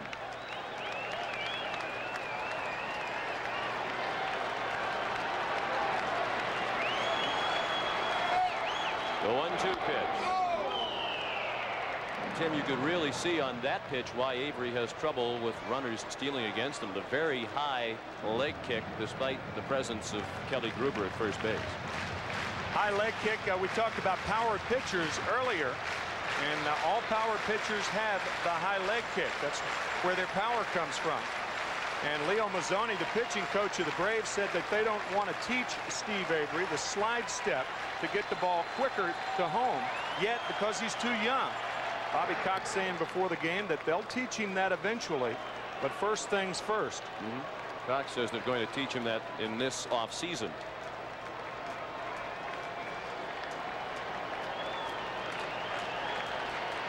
Bobby said you got to get to first. That's right. The hitters have had a problem with that. Gruber's there now and not on the run as Borders spills one over the first base dugout. This is the high leg kick we were talking about. That takes time. It's very powerful. But because of that, National League Steelers, base stealers, stole 42 bases against Steve this year. So Bobby Cox will correct that next spring. Gruber is on the run. Borders strikes out. Berryhill does not attempt to throw. Not only the high leg kick, Gruber guessed right, and he guessed the right pitch. Now, a curveball takes a lot longer to get home than a fastball. We mentioned earlier the problems Borders had throwing runners out. Look at Damon Berryhill. No chance. Gruber in there easily. That's the first stolen base for Toronto in the World Series, and only the second steal allowed by the Braves in 10 postseason games. Manuel Lee, the hitter. Ball one up and in. Lee bounced to third his first time up. He's batting in the bottom of the 5th inning with the Blue Jays on top 1-0. Kelly Gruber at second with 2 outs.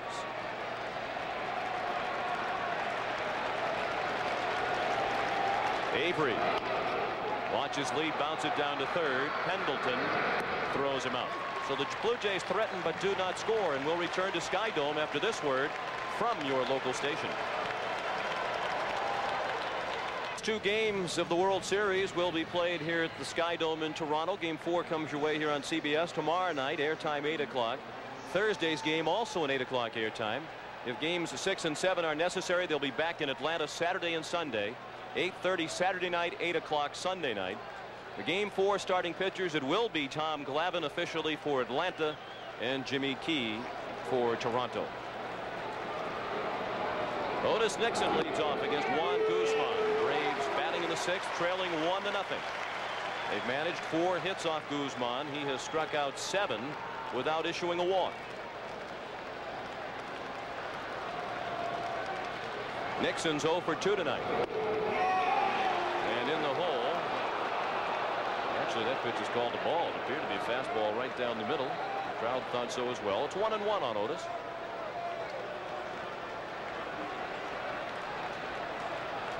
Deion Sanders on deck, and then Terry Pendleton. Alomar throws him out. Let's check in with Jim Cox. Sean and Tim, you've been talking about Juan Guzman's slider, and the difference between his slider and the ordinary slider, most pitchers turn and pull a little. Guzman gets over the ball so much more than most pitchers. That's why he has that down break on his as opposed to the lateral break. As you used to say when you hit Tim, it's nasty. Tell that from up here, Kitty. So you're still saying that. You're well above the home plate umpire. And don't have a bat in my hand either. Don't want one. Now Deion Sanders. Well hit down the right field line toward the corner. That's a fair ball and off the wall and a hop. Sanders again hobbling, and he's just in ahead of the throw from the corner by Carter. And Deion's going to take a stroll. He was limping much more noticeably that time around the bases than he had been earlier. If you caught our broadcast on Sunday night, you found out that Deion Sanders has been playing the baseball season and the football season with a broken left foot. He has a bone in the outside part of his foot, and he gets around on the high fastball there. He does not appear to hurt him when he runs, but when he stops and walks, he limps on it. You saw him hesitate around first and go into the hobble, and again near second. You have to give him a tremendous amount of credit. He started 4 of the last 43 games for Atlanta, has played very little baseball over the last couple of months, and here he is 3 for 3 in game 3 of the World Series. Remarkable. And in scoring position for Terry Pendleton, and he is certainly overdue to deliver a big hit for Atlanta.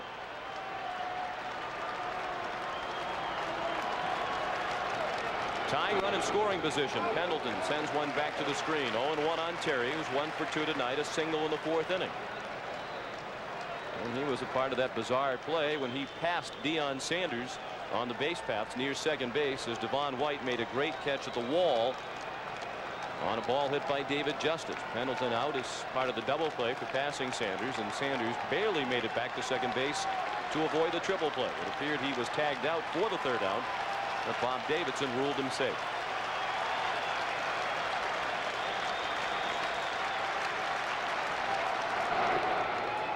Again, Pendleton had the best average in the majors during the regular season with runners in scoring position. He had .387.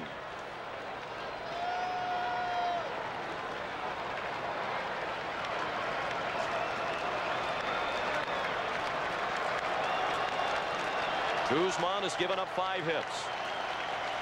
The double by Sanders, the first extra base hit of the night for Atlanta. Now the 1-1 to Pendleton. Ground ball left side. Lee has to go to third. Safe at third is Sanders. That was Lee's only play. Pendleton was going to beat it to first base. So first and third with 1 down for Atlanta here in the 6th inning. Excellent base running by Sanders. He had a good jump from second base. Pendleton hits it in the hole. And as Sean said, Manny Lee's only play was to third. You saw Sanders watching the ball. He thought Lee was going to go to first base. He slowed down and as a result made what should have been an easy slide into third with no play. He made it close. Yeah, it looked like Deion was hobbling a bit. Pendleton 2 for 3 tonight. I think the Blue Jays are trying to determine whether they want to play the shift with Justice as the batter now.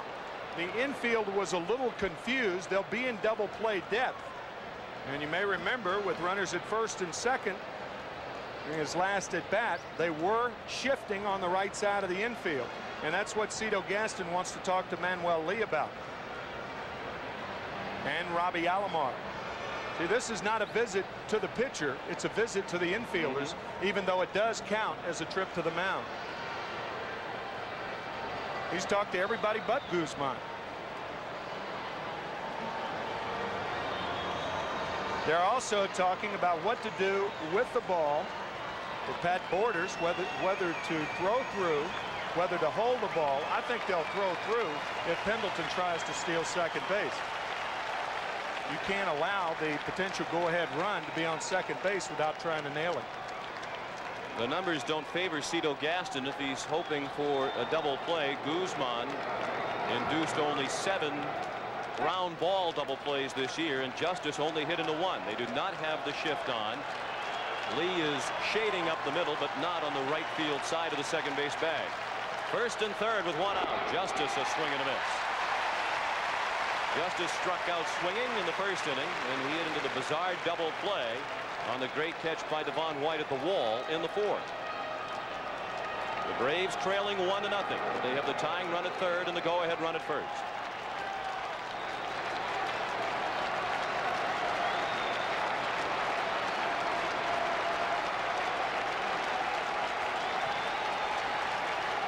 The 0-1 to Justice. Way outside. Good block by Borders, sliding to his left. Justice grounded into only 1 double play all year. The toughest man in the National League to double. So unless he hits it hard right at an infielder, I think the play is to the plate. It's one of the luxuries that you have when you are playing on the artificial turf. The ball gets to you quickly.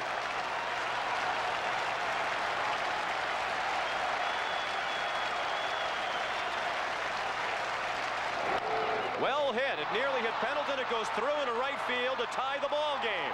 Sanders in from third. It's 1-1.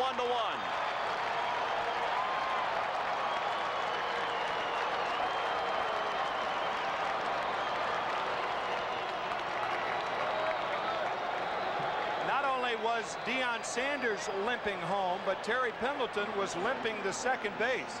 When he fouled a ball back on his last at bat, he pulled something right above his right knee, it appeared. This line drive, of course, Pendleton has to jump out of the way of it. If he gets hit with the ball, the batter is out.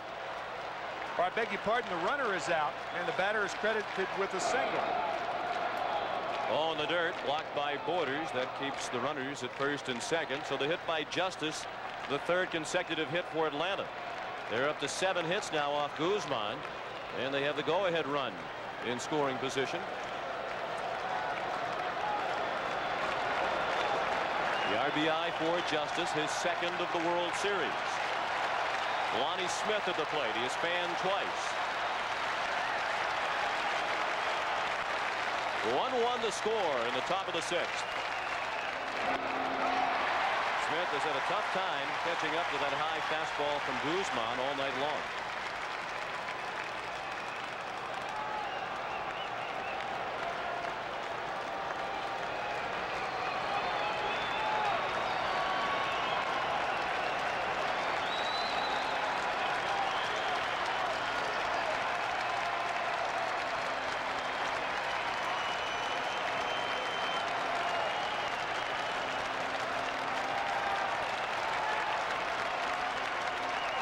Guzman to the plate.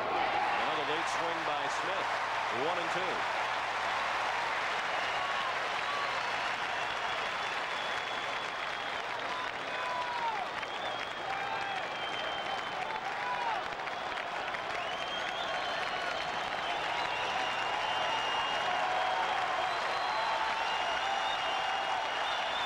The 1-2 pitch in the dirt.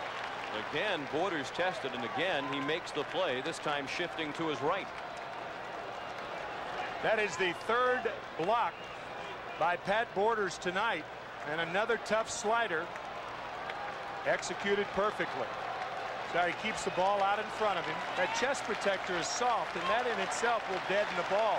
You can see right in the middle of Borders' chest protector, he's had a lot of balls hit in that spot.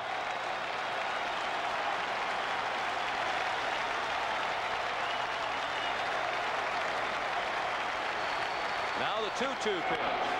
Line to right. Carter started in and put the brakes on to make the catch.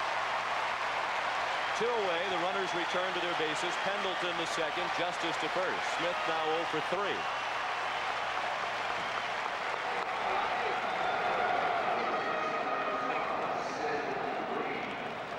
And the hitter Sid Bream. He's 1 for 2. He singled to center, leading off last inning. The Braves left him at first base as Blauser and Berryhill struck out, and Lemke bounced out to end the inning. Terry Pendleton, the runner, at second. David Justice at first, with 2 down in the top of the 6th. Atlanta has scored a run in this inning to tie the game at 1.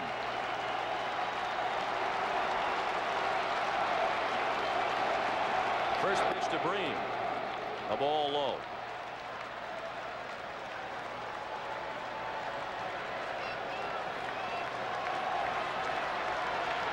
Bream excellent in this situation during the regular season, but he's never had an RBI in the World Series. This is his 10th career World Series game.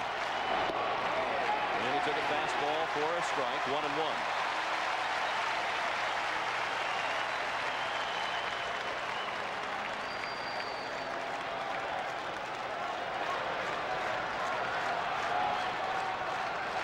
$51,813 at the Sky Dome for the first ever World Series game in Toronto.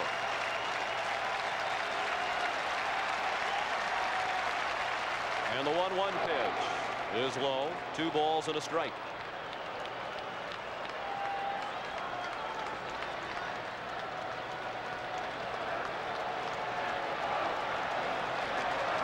The 97 miles per hour matches the fastest pitch of the night thrown by Guzman. Now the 2-1 offer. To the right side, Olerud flips to Guzman. That ends the inning. The Braves even the score with a run on 3 hits, and we go to the bottom of the 6th. The Braves won and the Blue Jays won. Major League Baseball will give $5,000 to build and renovate youth baseball fields through the Coca-Cola Homers for America program. And $5,000 heading to that program, courtesy of the home run tonight by Joe Carter. Devon White takes the first pitch of the sixth to deep center field. Nixon with room in front of the track, 1 out. Moments ago, as Deion Sanders took his position in left field, the limp was once again rather evident. Trainer Dave Persley tells us that there's really no time for that foot to heal because, as we explained the other night, he goes right from baseball season back to football, and then after February off, spring training begins in March. Roberto Alomar took a breaking ball for a strike. He's 0 for 2, a struck out and bounced to third. So Alomar is now 1 for 10 in the series, and Devon White is 1 for 12.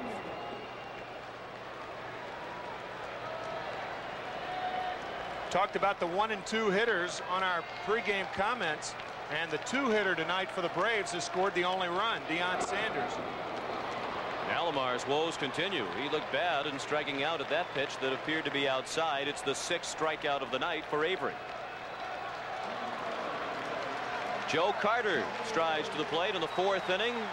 He produced the first run in World Series play in Canada with a home run well back into the auxiliary press box in left field.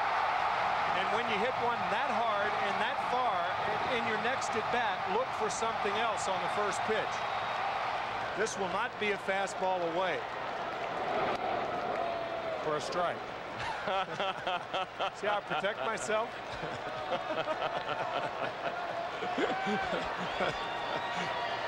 It's called segmented sentence. That's right. And it comes in handy from time to time. Carter's 1 for 2 tonight to hit the home run. That's the last hit surrendered by Steve Avery. 2 balls and a strike on Carter. Avery's only given up 3 hits. Singles to Winfield in the 2nd and Borders in the 3rd. The home run by Carter in the 4th, the other hit. The Blue Jays have had only 1 base runner since the walk to Gruber last inning. The only walk thrown tonight by Avery, who's back even with Carter at 2 and 2. So he throws a 2-0 changeup and now a 2-1 curveball. Pitching is establishing and reestablishing. Off the end of the bat, and Nixon will take care of it in shallow left center. 1, 2, 3 go the Jays. And we go to the 7th with Atlanta and Toronto tied at 1. As we head to the 7th inning, and as we might have expected with Guzman and Avery on the mound, outstanding pitching tonight. I think Galen Cisco is going to keep an eye on Juan Guzman. We mentioned that he's only had 2 complete games in 51 starts over the last 2 years. I think Guzman is susceptible to being gotten to this inning more than Avery is. We'll find out. Juan will face the bottom 3rd of the order, Blauser, Berryhill, and Lemke here in the 7th inning. They got to him for the only Atlanta run of the night last inning on 3 straight hits. A double by Sanders, then singles by Pendleton and Justice. Blauser has struck out twice. Fastball was close, but called the ball. 2-1. Gruber even with the bag at 3rd. Olerud well back of the bag at 1st. This part of the batting order, a combined 0 for 6 tonight for the Braves, including 4 strikeouts, 2 by Blauser, 2 by Berryhill. Guzman has struck out 7 in all tonight without issuing a walk. He's behind Blauser 3-1. Jeff swings away at 3-1 and fouled it straight back.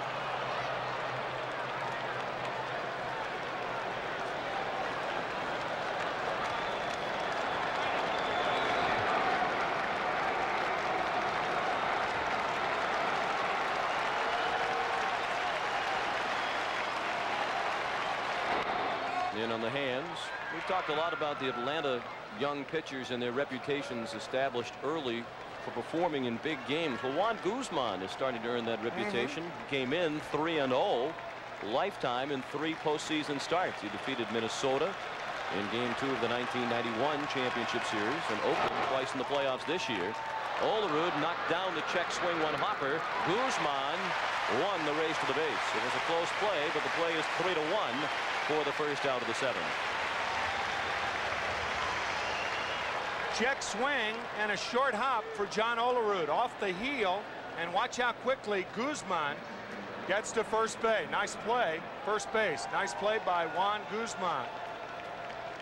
Off the heel of the glove, and Guzman just beats Blauser to the bag. Now Damon Berryhill, who has whiffed twice tonight.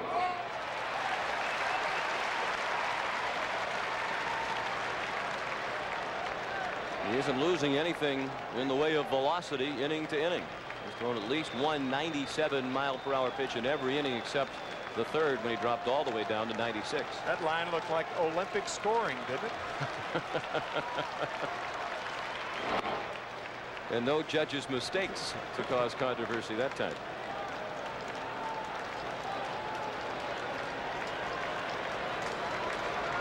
One and one the count on Berryhill with Lemke on deck. One out, bases empty. Seventh inning, 1-1 the score. 1-2 now on the Atlanta catcher.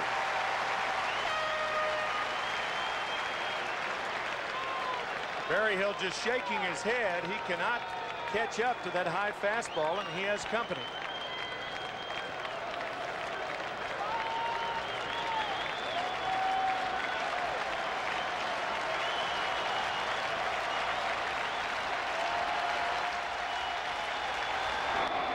In on the hands and a little pop-up, not very high in the air. Gruber and Borders collide, and Gruber made the catch.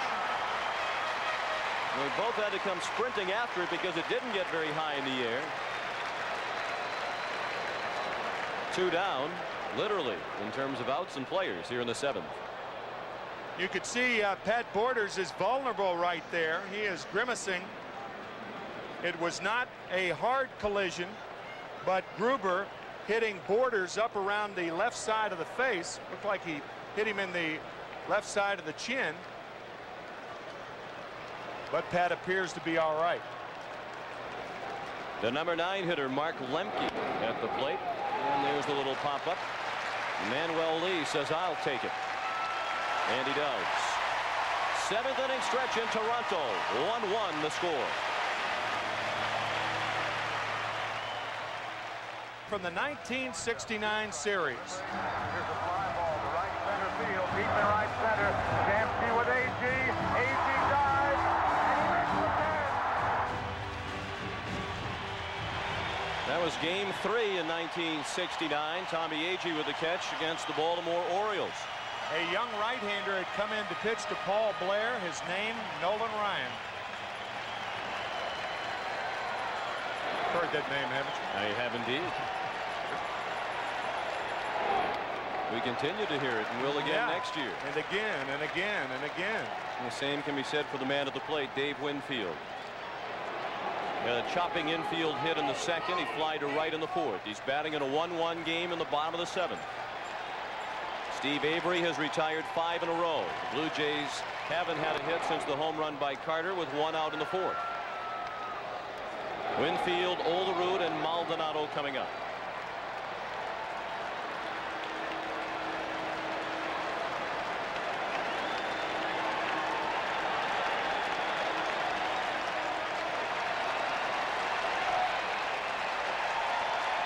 The 1-1 from Avery. Fouled away first base side.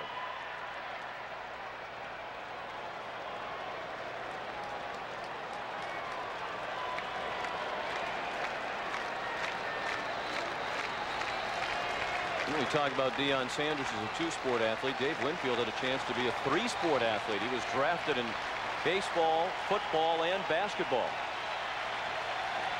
Out of the University of Minnesota. A football tight end, a 6'6" forward in basketball. And he said it was always his dream as a little boy to play baseball.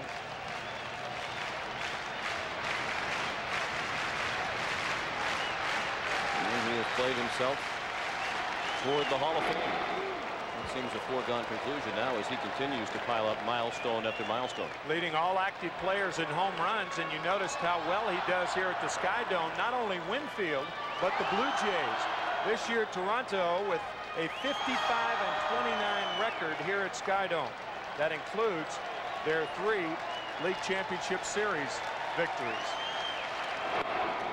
Check swing. And a count of 3-2.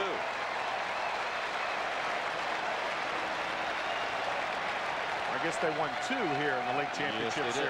Right. They were 53-28 here during the regular season. That was the best home record in baseball. Struck him out on the 3-2 pitch. Avery kept it low and away for the first out of the inning. 7 strikeouts tonight for Steve Avery. Once again, the eyes of Avery. Tough pitch to Winfield on a 3-2 count. That's usually a pitch that a hitter sees with the count 0-2 or running 1-2. Both pitchers locked in. Olerud looked at a breaking ball for ball 1. John is struck out and bounced back to the mound. He's still looking for his first hit in World Series competition. Avery working quickly, and that's a strike. 1-1.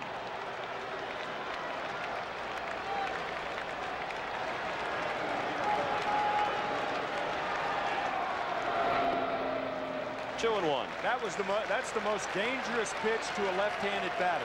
A left-hander's curveball. If you go to the breaking ball with a left-hander up there, you should use the slider. That depends on the pitcher, but a left-hander's curveball to a left-handed hitter has too much of a tendency to hang in the strike zone. There's no bite to it. To go to the breaking ball, the slider, the harder pitch, is usually the best pitch. Fastball down the middle. Another full count. Avery went to 3-2 with Winfield and struck him out. Now he's at 3-2 with Olerud, with 1 out and the bases empty in the 7th. And Olerud strikes out. A called 3rd strike. Second time he has fanned tonight. And Avery has 8 Ks to his credit through 6 2/3 innings. And it was a 3-2 breaking ball. I believe it was a slider, but it just locks Olerud. And you can see the look on his face.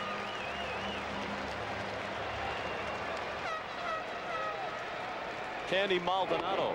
Ooh. Talking about how Guzman is still throwing hard, and that pitch was evidence that Avery is too. Maldonado has bounced into a 5-4-3 double play and struck out tonight. He's 0 for 6 in his 2 appearances in the World Series. He's actually been in all 3 games, 2 of them starts and 1 in a pinch hitting capacity.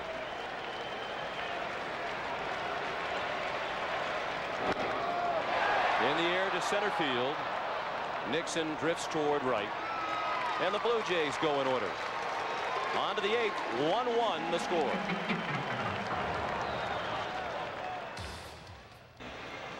The only run in this game for Toronto came in the 4th inning. A home run by Joe Carter, his 2nd of the World Series, to give the Blue Jays a 1-0 lead. The Braves tied it in the 6th with 3 straight hits, a double by Deion Sanders, a single by Terry Pendleton, and David Justice single to knock in Sanders.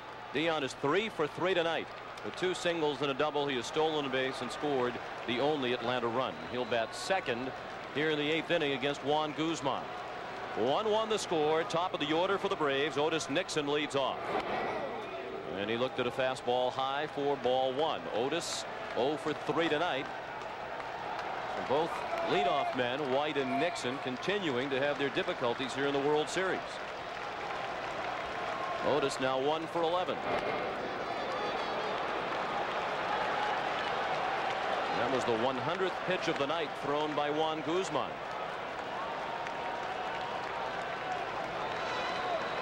I would be taking right here if you're Otis Nixon.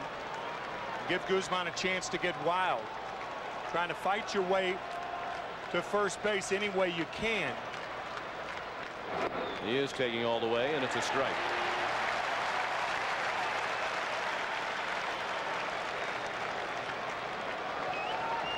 It's obviously what you try to do all the time, but you don't get there by taking often. But leadoff hitters, you'll see that strategy employed. He may be taking again with a count 3 balls and a strike. If you take 2-0, you should take 3-1, especially if you're the type of hitter that Otis Nixon is.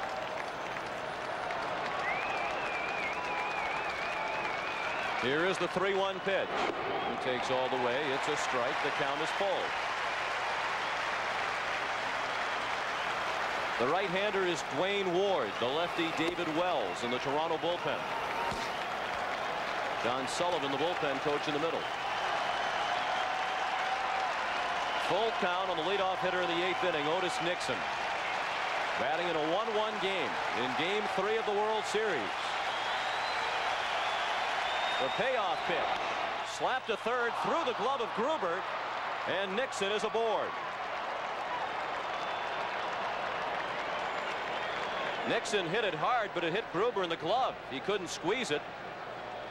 And the lead man is on for Atlanta in the 8th. I guess the first thing you'd have to ask yourself is, why is Kelly Gruber this shallow with a count 3-2 to Nixon?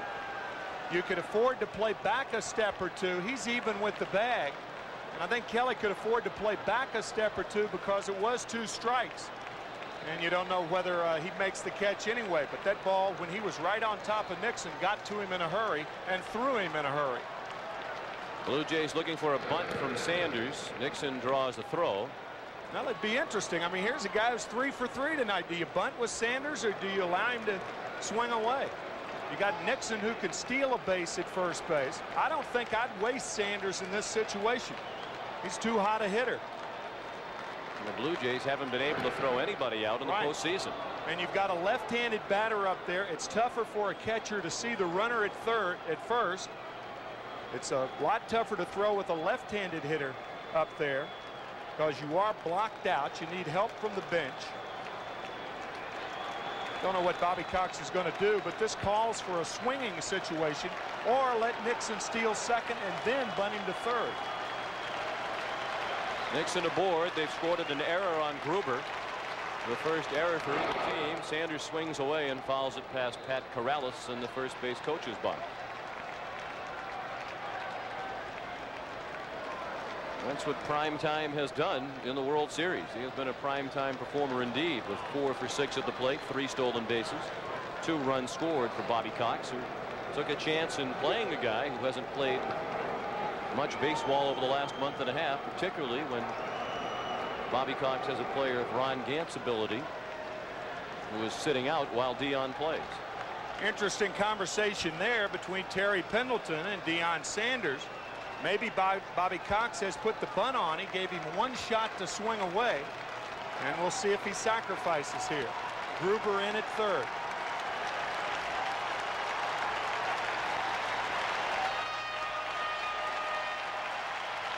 Nixon at first with nobody out. 8th inning, 1-1 the score. He is on the move. They pitch out. Borders with the throw. Not in time. It was high. Lee had to go into the air for it. And the Braves do indeed forego the sacrifice and take the high percentage play in this postseason, the stolen base.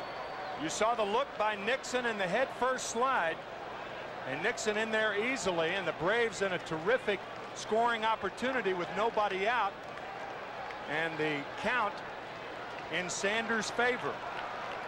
He might still be bunting, and now you bunt Nixon to third. That was a pitch out that Nixon ran on there. Otis is 5 for 5 in stolen bases in the postseason. Atlanta's a perfect 14 for 14 as a team. They do not go to the bunt, and Sanders pops it up. So now it's as if they sacrificed. 1 out and the runner at second base. Dion upset with himself as he returns to the dugout. The pop-up was taken by the shortstop, Lee.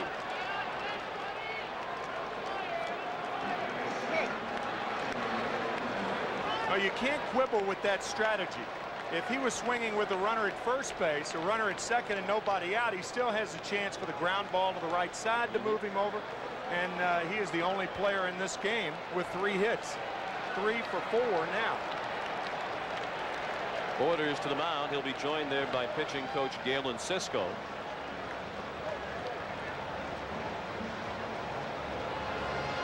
And Steve Avery looks ahead to the bottom of the 8th inning when the Blue Jays have the bottom third of their order due up. Gruber, Borders, and Lee.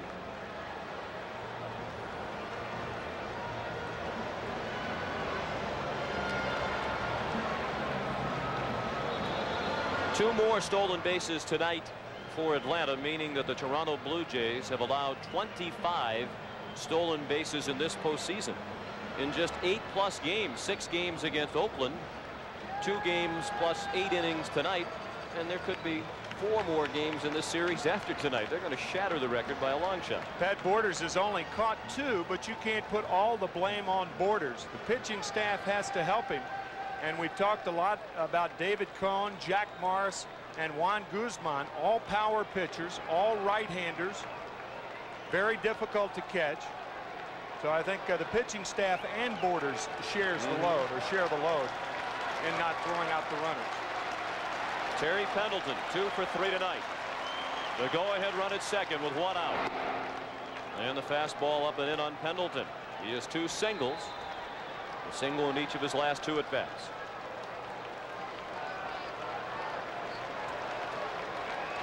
Otis Nixon, the runner at second with excellent speed.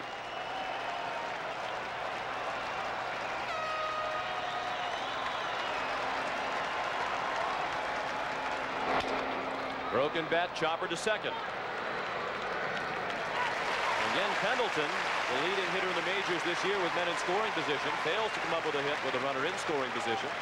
But he does move Nixon to third. He's there with 2 outs. Now what are you going to do? You're going to walk David Justice? I would imagine with Lonnie Smith on deck having a tough time getting around on the fastball, that walking Justice here would make sense. And Cito Gaston agrees. They'll walk Justice, take their chances with Smith. They almost threw the ball at the backstop to Guzman. Lonnie Smith on deck, who's 0 for 3 tonight, and has struck out twice. This is the first walk of the night issued by Guzman, and it's an intentional walk. You can hear the uneasiness here. Guzman has thrown 2 high fastballs wide. Borders had to jump for both of them. You could hear the fans kind of saying, wait a minute, wait just 1 second. That's what Cito was saying as well. Yeah. It's amazing how many problems there are over the course of a Major League Baseball season on intentional walks. The game that Toronto clinched here, we saw Robbie Alomar steal third on an intentional walk. That's right, against the Tigers. Yeah. Justice at first base. And Nixon at third with 2 down, and Lonnie Smith coming up.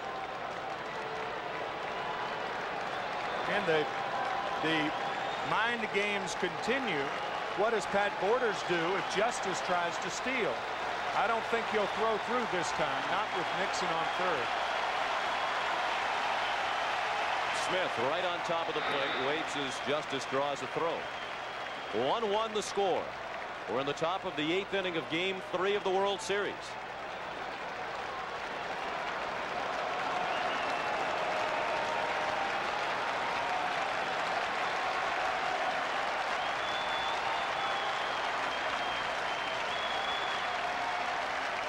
The first pitch to Smith, fouled out of play. Another late swing for Lonnie against Guzman tonight.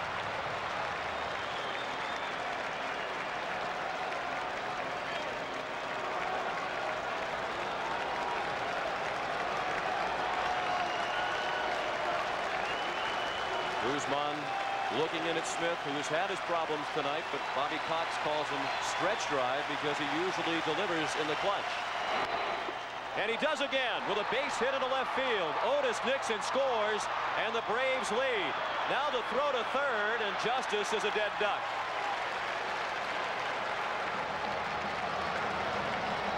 The big hit by Lonnie Smith gives the Atlanta Braves their first lead of the night as we go to the bottom of the 8th.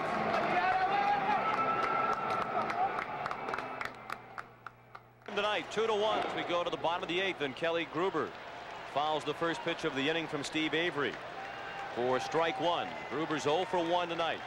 Still hitless in his last 23 postseason at-bats. He walked and stole second in the 5th inning. He is the last Toronto hitter to reach base. As he left the mound following the top of the 8th, Juan Guzman demonstrating his disgust. It was an unearned run as a result of the error charged to Kelly Gruber. I think what may have upset Juan was that he was blowing the fastball by Smith all night. He gave in to him with a slider, and Smith was able to pull it through the hole for a base hit.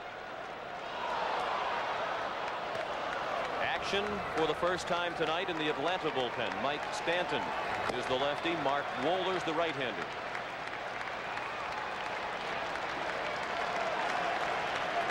Gruber, then Borders and Lee, the bottom third of the order in the bottom of the 8th. Breaking ball wouldn't come down for Avery. 2 balls and 2 strikes. Cito Gaston has watched Steve Avery throw 100 pitches. This is 101.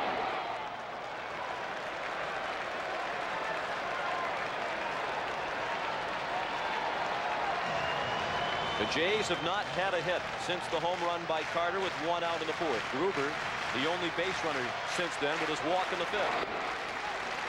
And he's back to a full count, 3-2. A walk to Gruber in the 5th, the only walk thrown by Avery tonight. Payoff pitch. Well hit down the left field line. Sanders watching it go. Home run, Kelly Gruber.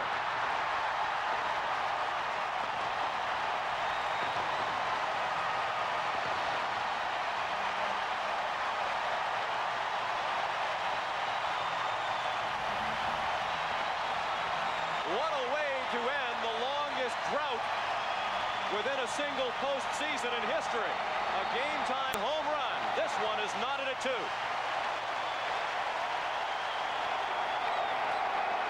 Avery forced to come in with a fastball. The interesting thing, it's almost in the identical spot that Joe Carter earlier hit the home run. Up and away. And that's where the ball went. Up and away. And that's the first hit since Joe Carter's home run. Now Borders with a deep drive to center field. Nixon on the run to the warning track. He leaps and makes the catch. Borders to the deepest part of the ballpark. Nixon the catch for the first out of the 8th inning. Nixon had more room than he thought. A jump wasn't necessary, but he decided to make sure.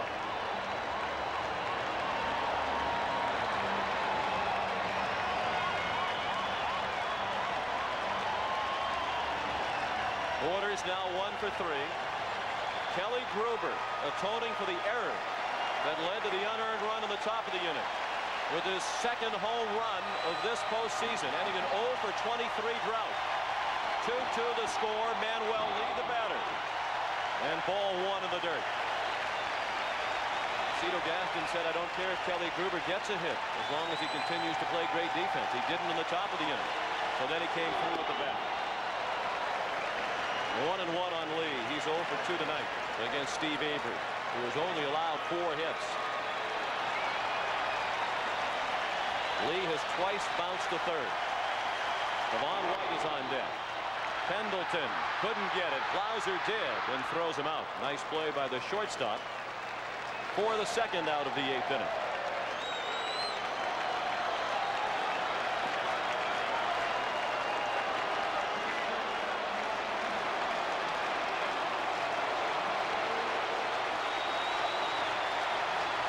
Devon White 0 for 3 tonight. 1 for 12 in the World Series.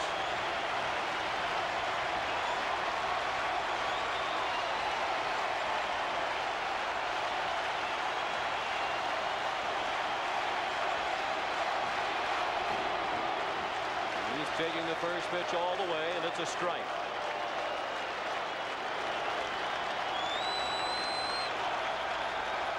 And the ritual at the end of the dugout, pounding for a hit. It's already worked once in this inning. Galen Cisco on the phone to the Toronto bullpen.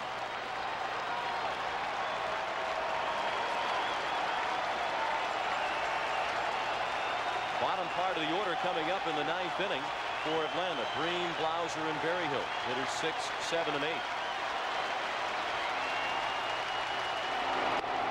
Late swing, 1-2.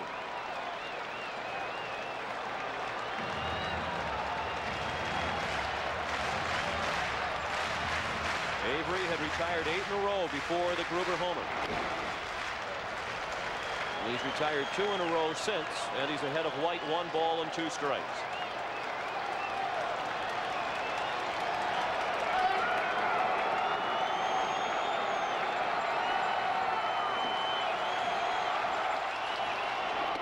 struck him out. White couldn't catch up to it. That ends the inning, but the home run by Kelly Gruber has tied the game at 2 as we go to the 9th in Game 3.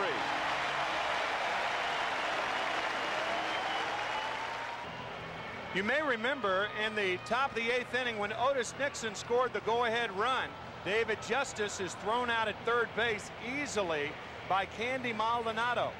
David running to the bag. He was not running through the bag. Of course, you can't do that if the left fielder comes up with the ball and throws behind you. He could nail you. But that could turn out to be a very big play, depending on what Sid Bream would have done. That ended the top of the 8th with only the 1 run in. Justice would have been in scoring position with 2 outs for Bream. Now Dwayne Ward on the pitch after 8 innings from Juan Guzman.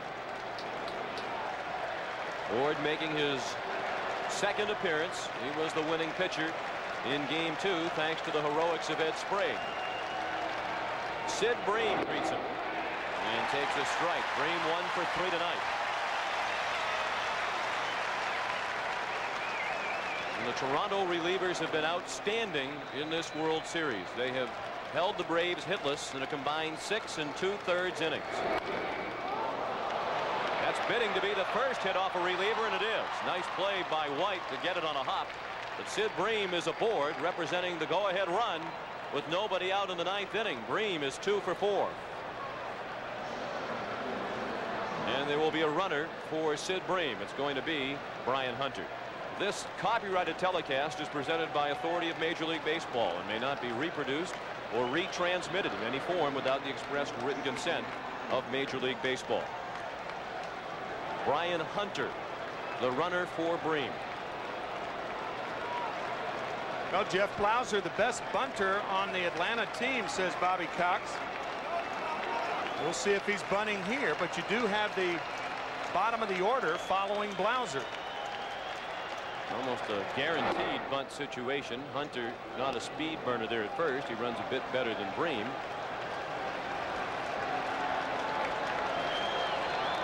Brian Hunter only stole 1 base during the regular season. Blauser sacrificed 7 times in the regular season. Hunter at first with nobody out in the top of the 9th. 2-2 the score. Of course, Pat Borders has been having problems throwing. You could attempt to hit and run in this situation. The count in favor of Blauser. Little chance of a pitch out.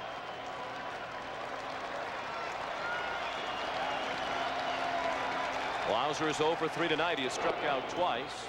He takes a strike. Turned to bunt. Took the bat back, but it caught the outside corner. 1-1.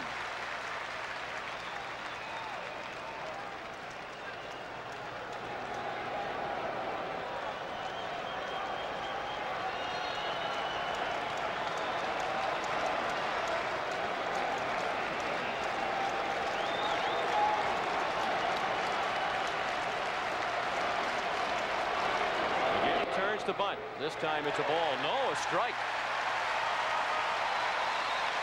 Blauser must have left the bat out there too long because the pitch was low and away. Well, we'll see. He didn't bunt around on it. No. Joe West called it a strike. He clearly appealed down to first. He clearly took the bat back, though. I think it was on the call, but a delayed call by Joe West, the home plate umpire. As has become vogue among umpires of late. Again, he turns the bunt with 2 strikes. And it's 2 balls and 2 strikes. Jimmy Williams with no signs for Blauser. Jeff still looking at him. And now here come the signs. Apparently Williams is waiting to get them from the dugout. Yeah, the problem with that 2-strike bunt is because you don't want to foul it off, you have a tendency to bunt it to the fat part of the infield, right back to the pitcher. Now the runner takes off. It's a check swing. The throw. Got him. They appeal down to first. Double play. It's a strikeout as well. First they got the out at second, and what a big time for Pat Borders to find the range and throwing somebody out. Then they appealed down to first, and Dan Morrison got out the cash register to ring up Jeff Blauser. Blauser clearly goes around, and the throw by Borders is perfect. And the tag slapped on Hunter by Manuel Lee, who wants the appeal. You said that the delayed call has become in vogue. Well, there was another delayed call in favor of the Blue Jays, and clearly he went around. And they're warning the Atlanta dugout now. A helmet came flying out.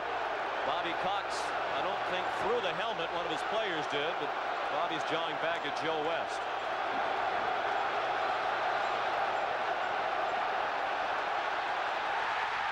Well, somebody's been tossed, and here comes Cox. It was Bobby Cox who threw the helmet out there. Yep. And I think Joe West, when he looked over there, saw Lonnie Smith standing up. And we don't know yet whether he picked out Bobby Cox or Lonnie Smith. Why would Joe West be looking at the dugout? Obviously, a helmet was thrown out there. But just allow the bat boy to pick up the helmet and bring it back. Unless profanity was used. Well, we've seen two things in this inning that are unsavory about the umps. One, the lackadaisical attitude that they occasionally take. We mentioned the very slow strike call when fans throughout the world are hanging on every pitch in the game. Here's the check swing again by Blauser. He went around. The throw at second base got Hunter. Hunter didn't complain, but the reaction by Bobby Cox is vigorous. You wonder if he was trying to throw it on the field or bounce it off that top step. It looked like he might have been aiming at the ledge and missed. Yeah. He was not ejected, or was he? He's going to go down the runway now. Lonnie Smith was the first who charged onto the field. And then the indication came that somebody was ejected, and then Cox came out after him. Maybe but Lonnie's still in the dugout. Maybe it was his helmet. That's what they have the bat boy for. Well, what a night this has been. Bobby Cox apparently has been ejected. And you could see Smith was on his way out first after the indication of an ejection. I think Lonnie might have thought it was Smith who had been thrown out, but it was Cox who was tossed. And Smith is still in the game. Berryhill at the plate. So it's a double play. Usually it's strike him out and throw him out. In this case, it was throw him out and then strike him out. What are we going to see next? I think you're right, though, Sean. I think Bobby wanted to hit the top step of the helmet, and it trickled out, and Joe West assumed, I guess rightly so, that he was throwing the helmet out of the dugout. A strike.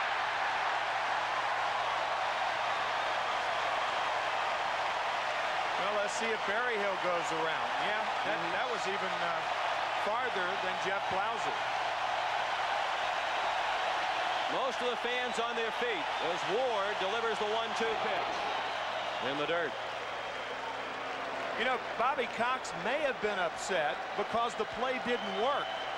He got the strikeout and then the throw him out, and Bobby appeared to want to hit the top step of the dugout.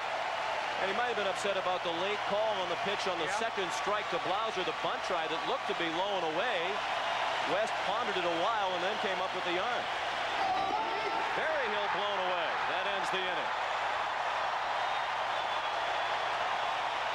Bottom of the ninth upcoming.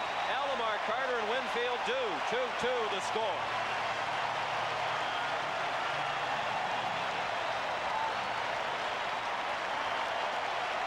Jane Fonda praying for an Atlanta rally. The fans telling Jane the Braves don't have a prayer tonight as she sits along her husband, Braves owner Ted Turner.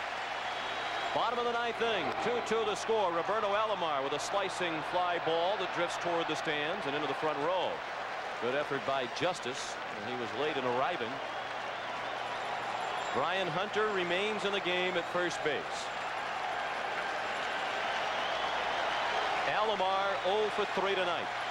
1 for 11 in the series. The top of the order, White and Alomar combined 0 for 7. Through the middle, a base hit. And the winning run is aboard with nobody out in the bottom of the ninth.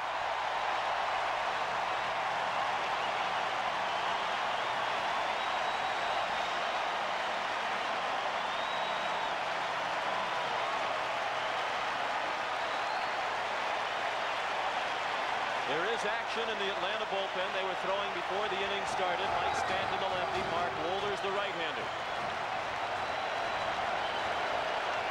Here's something to consider. He's going to the right-hander, but Alomar is a very fast runner.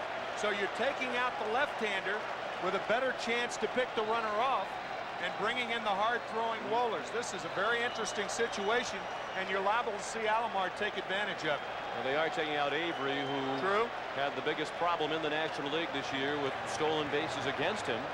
Interesting, too, that former Toronto manager Jimmy Williams is now making these decisions, probably with Bobby Cox somewhere nearby. Mark Wohlers, the new pitcher. We're back in a moment. Will this be the latest in a growing list of ninth-inning dramatic finishes in this 1992 postseason? Steve Avery will not be around for the finish. He's out after 115 pitches, 8 innings plus 1 batter, having given way to Mark Wohlers, who inherits Alomar at first base and nobody out. Alomar draws a throw. And the Blue Jay hitters better turn it up a notch. Mark Wohlers clocked at 100 miles an hour during the National League Championship Series against Pittsburgh. Carter hit the home run in the 4th inning off Avery. The Braves do not anticipate a bunt from the number 3 hitter in the Toronto lineup. Pendleton well back of the bag at third.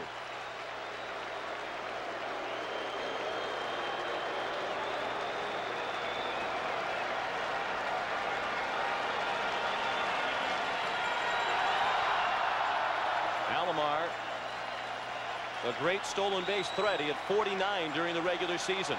And 5 straight in postseason play. And I think that's where the percentages are, allowing Carter to take and giving Alomar a chance to steal a base. Joe Carter has sacrificed 1 time this year and 10 times during his career.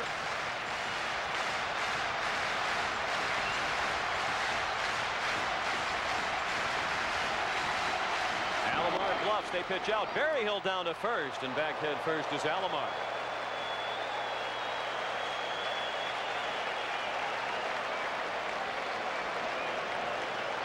There's the pitch out, the fake break by Alomar, and diving back to the outside of the bag.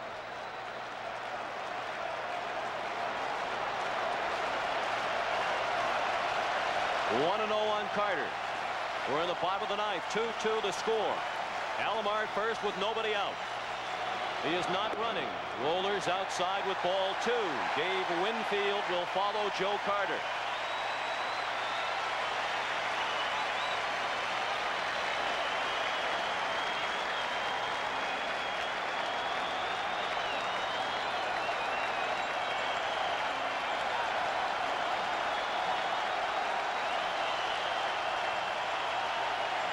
Alomar on the run. Berryhill's throw, not in time.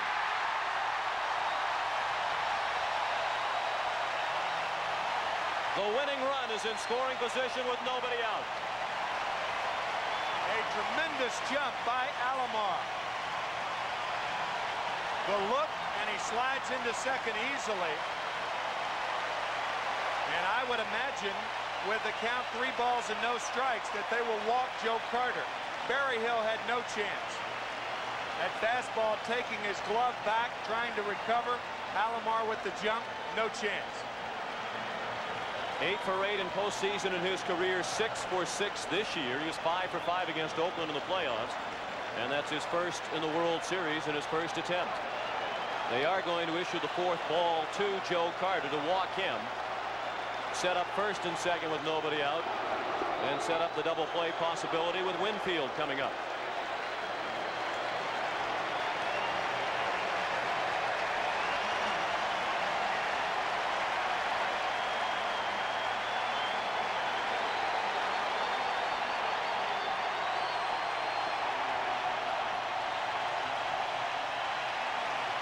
Like Joe Carter, Dave Winfield has bunted once this year in a sacrifice situation. Dave Winfield is a good bunter. I remember his San Diego days. But if you bunt, then Olaru's the batter, and Jimmy Williams could elect to walk him, bring the outfield and infield in, and pitch to Maldonado. Or you could bring Mike Stanton in the game to pitch to Olaru That's what Bobby Cox did in Game 2. Roberto Alomar, the important runner at second. He represents the winning run. Joe Carter at first. Nobody out. Bottom of the ninth, 2-2 the score.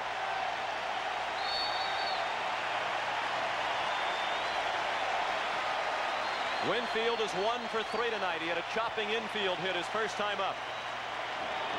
He squares to bunt, and it's a good bunt down to first. Hunter to Lemke for the out. It's a sacrifice 3-4. And now the winning run is 90 feet away with 1 out in the bottom of the ninth.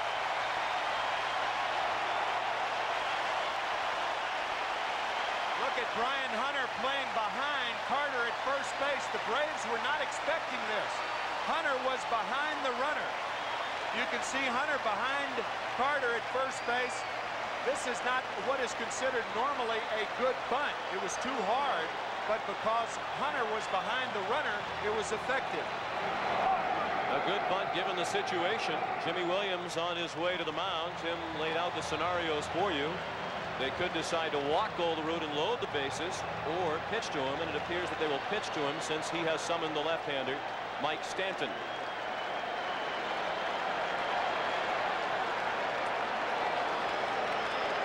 Two the score with runners at second and third and 1 out in the bottom of the ninth. We'll be back in just a moment. 2 the score with 1 out and 2 men in scoring position in the bottom of the ninth. And the Blue Jays have summoned Game 2 hero Ed Sprague. His pinch hit 2-run homer off Jeff Reardon in the top of the ninth inning gave the Blue Jays a 5-4 win. Terry Pendleton, the captain of the Braves, meeting with the outfielders and reminding them that they must come in. Nixon hurt him. And David Justice hurt him, but Deion Sanders is still too deep in left field. And you might say, well, it's an intentional walk. What if he hits it? They will not give Sprague a chance to be the hero tonight.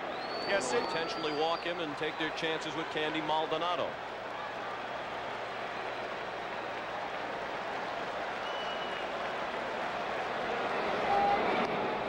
And that's ball 4. They do have the right-handed option of Jeff Reardon, who was victimized by the Sprague homer, to take the loss. Jimmy Williams is on his way to the mound.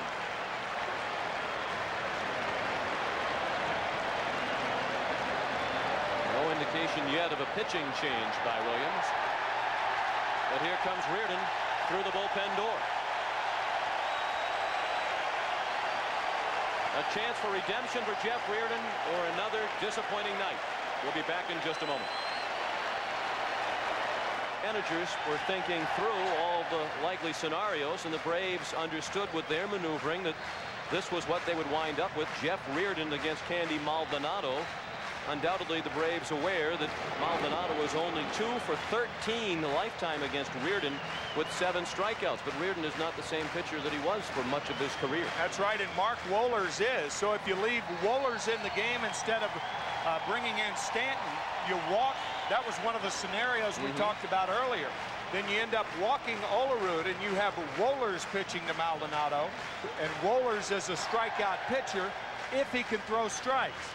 On the other hand, I think it's pretty clear that Bobby Cox, Jimmy Williams, the Atlanta organization, got Reardon to close the games, and they're going to put him out there again. Remember now, the outfielders have to be in. A long sacrifice fly, and this game's over. Deion Sanders is too deep right now. He is too deep. You look at Otis Nixon, David Justice, they're at the proper distance, and now they're bringing Sanders in. You've got to be in a position where you can throw the runner out. And Deion Sanders, even from where he is now, I don't think can do that. First pitch to Maldonado, swung on and missed for strike 1. The infield in behind Reardon. They have to come to the plate to cut down the winning run. Alomar, the runner at third. Carter's at second, Sprague at first. 2-2 the score with 1 out in the bottom of the ninth. Reardon jumps ahead of him quickly, 0-2.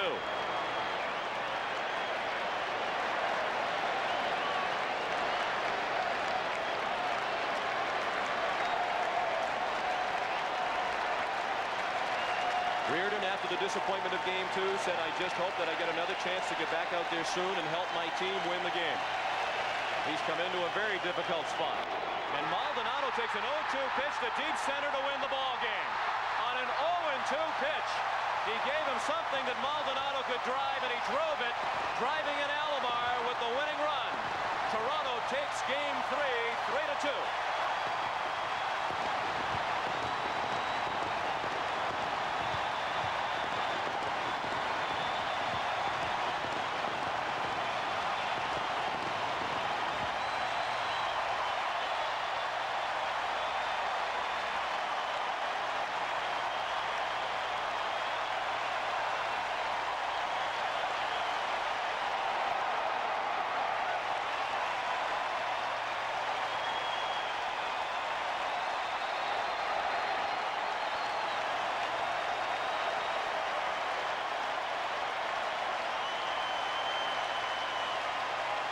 Welcome to Canada World Series. Breaking ball on the outside part, a hanger.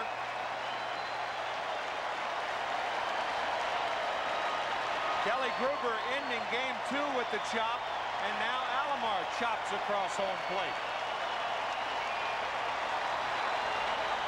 Consecutive, heartbreaking, gut-wrenching losses for the Atlanta Braves in the 9th inning. The Blue Jays lead the World Series 2-1. The final score in Game 3, Toronto 3 and Atlanta 2. We'll join Pat O'Brien and Jim Cott after this.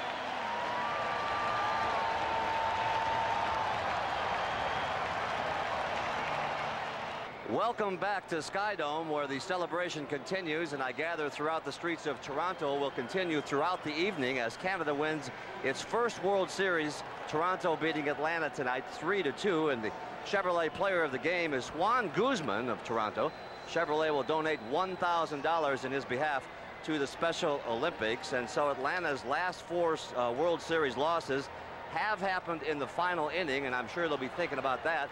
Think about this one too. Atlanta is 0 for 5 on the road in World Series play, and as a matter of fact 0 for Canada as we speak tonight here from Toronto. Let's get on to Kitty Cott, who's with Robbie Alomar. Kitty?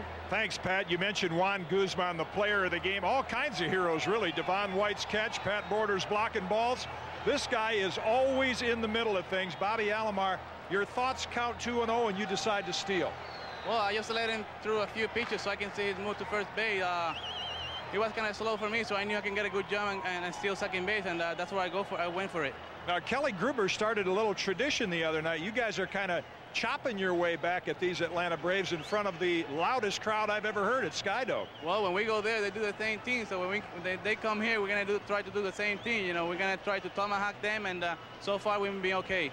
You've played behind Juan Guzman all year, and when you sit and watch this guy, appears to be as unhittable a pitcher as there is in baseball. Braves had some good swings at him. Well, yeah, I think so. I would like to have it in my side and the other side. Guzman, he threw real hard. I think so he got a great arm, and he pitched good for us today. And you know, I hope that he continue to pitch good and good for us. All right, and Bobby Alomar, in all probability, will continue to do well for the Toronto Blue Jays. They go up 2-1 in the World Series. Let's go back to Pat O'Brien. I think I agree with that, Kitty Cott, and we'll be back from Skydome, still partying here after a commercial and a word from your local station. Stay with us.